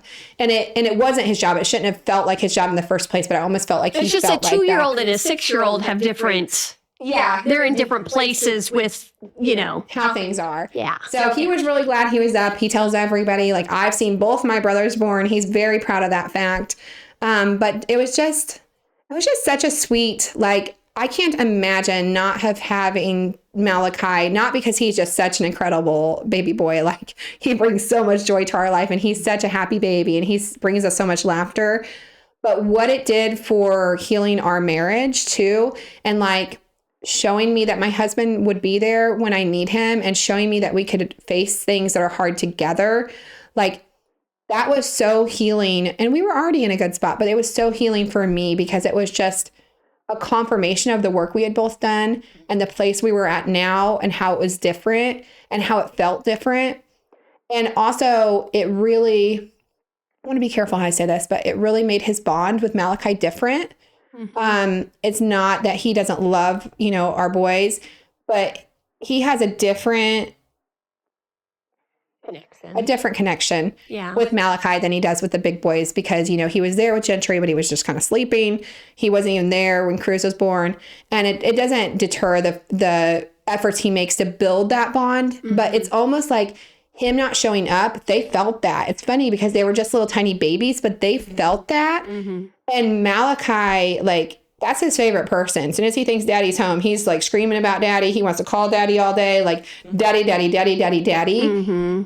And it's just that I think that he could feel. Didn't Zach catch Malachi? Yeah. Because I caught Malachi, but I passed him right to him. Yeah, it was a you guys thing. It wasn't, I didn't catch him. Yeah. Because I told you ahead of time, I'm like, I really want to catch him. I remember that was like a big, strong desire for me. And I think I asked Zach if that was important to him because I didn't want to rob that from him if that was something because he was so involved.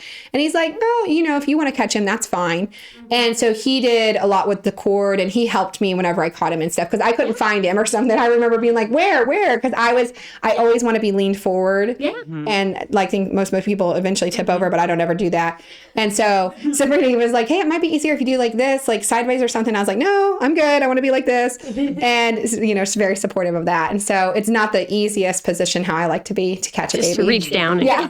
But it all worked out perfect. Yeah. And so, yeah, I think like just that investment that he had in me that then poured over into Malachi, it really gave them like this special bond that like, I don't know, could never be severed. And so to me, I know there's lots of takeaways here, but to me, one of the big takeaways is how important dads are. Like how important dads being present, how important dads being invested, how important. And not just physically, but energetically. Yeah. Yeah. Probably mostly energetically. Like, yes, I needed him to hold my hips. And that was really like, we joke about it because it was so hard. But really, it was more that spiritual and that emotional connection that made me feel safe, that made me feel like, hey, he's got my back. He's going to keep us safe. that really changed things for me. And so, yeah, I think it's important that dads realize that, because I think a lot of times dads feel like they're on the sideline or feel like they aren't needed. And I would argue that they're maybe one of the most important people, like throughout the pregnancy and during the birthing process. Because if you feel that strength from your husband, if you feel like I could feel he was praying for me, I could feel that, like, these are things that are so important to me in a relationship, but I never had really had before. Like today coming to this, I was, talking to him about last night. He said, I'll pray for you that you say the, right words. And, I know like he's going to do that. And he prayed for me today. And so I don't know. I just think that's really important. And I think birth is awesome, especially when you can do it at home. But also the people around you matter too. Like I think that's what makes birthing at home even like kind of special, because it's like you're picking your people. Does that make sense? Like when you're at the hospital, you have no control over who's going to come in and out of that room for the most part. But when you're at home and you're in your own space, you have hand selected the people that are around you, and it's an intentional choice.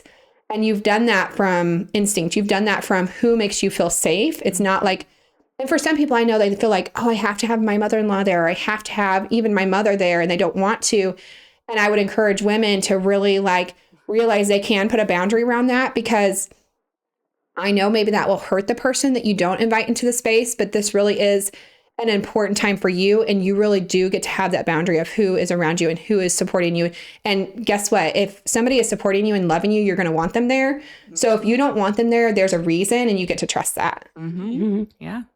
And it's about you, not them anyway. Yeah. So if you feel yourself falling into that people-pleasing thing of, well, so-and-so wants to be here, so I'm going to let them. Yeah. This is a conversation I have to have every day with women. Yeah. Like, what do you want? Yes. What deep down in your soul feels right to you? Yes. Because this is about you, not them. Yes. But do you want to tell the funny part about who didn't make it to that birth? Oh, yeah. What's And so funny? And include that at all in this story? Yes, I definitely do, because it's like every birth, right? It's like, and that's what I was just going to say a second ago, is like, and sometimes we think we want people there, but God chooses otherwise, And what's so funny is, okay, so I wanted my mom there because she's my mom. And like, there's no point where I was like, oh, I don't want my mom there or anything. But also I did know that Zach was the person I needed. I wanted my mom, but I needed Zach. And so, yeah, when I went into labor, my mom had been there for like 2 days. She'd been waiting because she's like, it's probably getting soon. And so she had come and just like kind of camped out, and she'd been staying, but she wasn't sleeping very good because like something with the boys, I don't know, they were probably hyper. And so I think she's like, I'm going to go home or maybe it was something with Jax. I don't know. It was something more with Jax. And this speaks to, you can have who you want at your birth. And I hope it doesn't sound mean, but Jax is 3 years old. My mom was raising him. At the time, he was much younger. And I really needed her focus to either be on me or for her not to be there. And it wasn't in a mean way. It was just, she's parenting him. And because she was my parent, sometimes when I hear her parenting him, it triggers me. Because there's certain things that like I do differently, like the way I handle things in parenting. And so I kind of set this boundary of like, Mom, I really want you here, but you're going to have to get childcare for Jax because I can't have that dynamic here. It's not that she's mean to him. It's just there's certain things that are different than I like. And, or I wouldn't even say like, that I like to personally do. And so I was like, hey, you'll have to get childcare or you just can't come. I love you. I want you here, but that's just how it is. And so she had gotten childcare. So I think she had gone home that night to spend time with him because, he had been away for a couple days. And yeah, I went into labor at midnight. We called my mom at least like 15 times. Like, I don't know, Danielle, if you called, but I know, we're all calling. And my mom doesn't sleep. My mom, like, she has struggled. We have worked on it, but she struggles with insomnia. So like, you can always almost get a hold of my mom, but she did not answer, never even knew I was in labor until the next morning. Like, and she was super surprised. She's like, what? So it was so funny because it's like I had this plan of my mom being there and Zach being there. And, I had these people picked out in my mind of who I felt good being there. But I think God knew how much it could strengthen Zach and I's relationship and that experience for us to just kind of have that. I know you guys were there, but you guys were kind of like in the background. You guys kind of faded in and you guys just let us kind of have that. And so I think God knew that was like because my mom would have come and she would have, offered to help hold my hips, and she would, because she's a helpful person. It wouldn't have been a mean thing that she did. But he needed to do those things. He needed to be there, and he needed to be the strength, and he needed to be my support, and he needed to be my mental encourager, and he needed to be, the person in the room I looked to, and not my mom. And so I think it was cool how God worked that out. Like, I would have never chosen that. I wouldn't have been like, sorry, Mom, like, you're not coming, except for that little boundary I gave around it. Yeah. But like, it's cool how God worked it out. And I think it was how it was supposed to be. Yeah. So. It's so interesting to see like the full circle come about. Yeah, especially because I didn't even say, like, I just jump into all these like, oh, birth is so wonderful. And it is. But like at this point, when I had Malachi, I was only on one pharmaceutical at this point. So I had healed that much between the time that Gentry was born in 2018 to the time that Malachi was born in 2024. Thank you. Yes. 25. Oh, yeah. Yes, this is 26. Good job. Okay, I was like, is that right? But it's because I can't believe it's 26. So from 2018 to 24, the progression that both our relationship had made, my health had made, it was just so huge because, I didn't take medication for mast cell anymore. And used to, if I walked outside, I'd break out in full body hives. I had tons of GI symptoms because of it. And like, I attribute 99% of that to God leading me to homeopathy, because I had used homeopathy regularly. Once I had dove in to learn it for Gentry, I was like, oh, well, I'm a great test subject because I am so far gone. I know that sounds bad, but I'm like, I am such a mess. If this medicine can help me, who could it not help? That's all I was like, okay, like, it's pretty doubtful. I was kind of like that. I was like, it's pretty doubtful it's going to help me, but let's give it a try. And like, if it does, and okay, it can do some awesome things.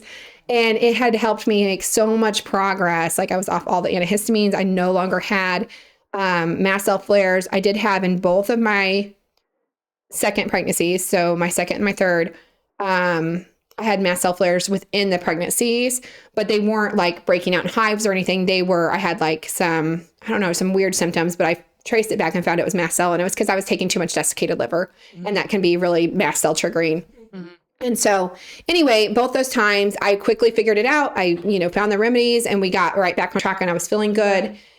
And so, yeah, my health had progressed beautifully. My relationship with my husband had progressed beautifully. And I had learned to trust myself and to advocate for myself and to have boundaries in a way that I don't know if I could have got to without all of that, And so, yeah, I think it's like, I've been studying sanctification. It's like God refining us. It's not us. We're not actually like doing these things to ourselves, but things happen that then refine us and bring us to a different point. And so I just feel like that was my word this year. Like, for like 10 years, I don't know, a lot of years, it's been surrender. Like every year I'm like, oh goodness, it's surrender again. Are you serious? Like, I'm trying to surrender. I'm surrendering. And so like, I felt like frustrated keeping that word kept coming up for me. But finally this year, all of a sudden I was like, sanctification. I was like, oh, I have a new word. That's so exciting. And so I don't think it's so much what I've been learning is it's not so much of something I have to, like with surrender, I had to actively keep saying, okay, you got to surrender. Okay, you got to surrender. Whereas sanctification is not something we're doing. It's something we're allowing, because now I've surrendered. Now we're allowing God to do through us and refine us and make us different and better. And so I think like, yeah, all of those things happened because I needed it to get to where I am. Yeah. For sure. Yeah. So, yeah. And I think that's the theme that we see through so many stories. And it's like, if you could have avoided that hospital experience, that's great. But I always tell people, like, when they're having their first home birth and they're like, I wish we would have done this before. It's like, we all have to live through the things that we live through to help us like see and learn and grow. Yeah. And be the version of you that can do it. Be the version of you that is in this space. Yeah. Like you have to change for things to change, and like, as soon as you can stop trying to change outside of yourself and just change within yourself, it's life changing. That's where the real change happens. And is when you stop going, I can fix all this. No, you can only fix this right Yes. here. You're only in charge of yourself, and don't give that power away. Don't give it to somebody else. Don't ask a doctor how to fix yourself. Don't ask a therapist. And I do therapy still to this day. It's hard to find a good therapist. We were talking about that earlier, but I love my therapist.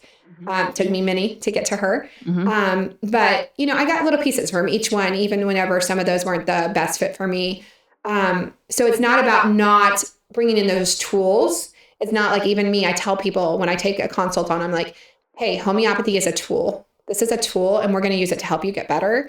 But what you do, the action of you actually showing up here to take the remedy, that's the healing. Yes. And God is going to use that surrender, that like showing up for yourself to bring healing. And so I don't know. I just think like the action of showing up for yourself is the most important part, and not giving that to somebody else. So it's like, if somebody comes to me and they just want me to fix everything, I'm going to like step back and be like, listen, like, I want to take your case, but you have to realize I'm not the wizard behind the curtain. Right. I'm going to be here. I'm going to be a tool. Homeopathy is going to be a tool, but you are doing the healing. Yes. You have to put in the work. Yeah. Mentally, physically, spiritually. It is a huge process. Huge. And there's different layers of it. Yeah. So, and you have to believe that you're worth it, because and I say that because I have a lot of people that come to me who you attract who you were before a lot of times. And so I have a lot of people that come to me that are carcinosin. That's a remedy. And carcinosin is very much this like, I lack boundaries, or I've had a lot of trauma in my life where it's like this trauma has impacted the way I show up in the world, or I had to grow up way too fast. Again, that shows up in the world a certain way. And so a lot of people that come to me have that carcinosin miasm. And when I see that, I know that I'm gonna have to approach them different. So I can't go to them and I can't just say like, hey, you got to take this on. This is all yours to carry. I want to say it in a way that I'm empowering them of like, hey, you're doing such a good job. You have to be a little more encouraging with certain people. So I don't want to say like, I always go out the door and say like, oh, you need to own this, because that's a certain way to be. And some people can't hold that yet. But as soon as we're able to get past that miasm, then I can say, hey, you're doing this. This is you. Because sometimes that miasm really needs somebody else to say they're doing it for just a minute. And then once they can get like past that, then it's like, no, actually, this is you. You're handling this, and I'm just here. And so, yeah, I think it's been fun, and I wouldn't have found homeopathy if it wasn't for all of that. And I wouldn't have met you guys. So that's a huge blessing. I appreciate you talking to us today and sharing this beautiful story of just like growing and evolving and to who you are today and what you're providing for this community. It is so amazing. Thank you. So amazing. Well, I'm glad to get to do it. I feel like it's a gift. I feel like it's something that God has handed me. It's like, here, you went through all this, so now you get to help other people. And I think that's a gift. It's a gift. It's a gift because you get to see the people healing, and it's just so stinking excited. I'm sure I get more excited than other people. I'm like, oh yes. I mean, that's exactly, it's like the way you approach homeopathy. That's how I approach my midwifery. It's like my births evolved in this direction, and they empowered me so much. That's what I'm here to do for other women, is like show them what's possible. Not because I had a bunch of traumatic births, but because I had really good experiences and they got better and better and better. So it's just good. It's great when we take our lessons and then they turn into gifts for other people. Beautiful. And I think there's a plan in that, right? God has that, like, you have that certain passion where like, I had a great birth, but I'm not going to be a midwife now. It's like, I had this amazing, like, in my mind, I'm like, it'd be so fun to be a midwife, but then I'm like, oh, I have to be up at night. That's absolutely no for me, because I don't have enough passion there for that to be worth it for me to get up to help people at night. I'm like, if you have a homeopathic question, you can message me at night, but I'm probably not going to answer you because I'm sleeping or trying to. For sure. And so, like, I just think it's cool how, for Danielle, photography was something that was like really like a passion for her. And it's like in birth and like helping women have like the instinct, like listen to their instincts and be empowered. And again, for you, like, it's just like birthing is like such a passion for you, because the same things could happen to you guys as happened to me, the same exact trajectory, but you guys wouldn't maybe have the passion for homeopathy, and vice versa. You know, although I would love to be a photographer, but I think it's really hard. Like I try to do it with my, phone camera, but Yeah. Oh. Well, thank you so much for being here You're today. welcome. Yes, Thanks for inviting me, and thanks for the time. Yeah, and we'll probably be bringing you on the show more, like That'd a be few fun. times. Yeah, we Yeah. have a lot of things to discuss. I think that you can help cover and talk to, Especially this with the audience. Exactly, homeopathic. yeah. Yeah, there's so much that, like, even just like helping people realize it's there, because like a lot of people don't even know it's a thing. So it's huge. Awesome. All right.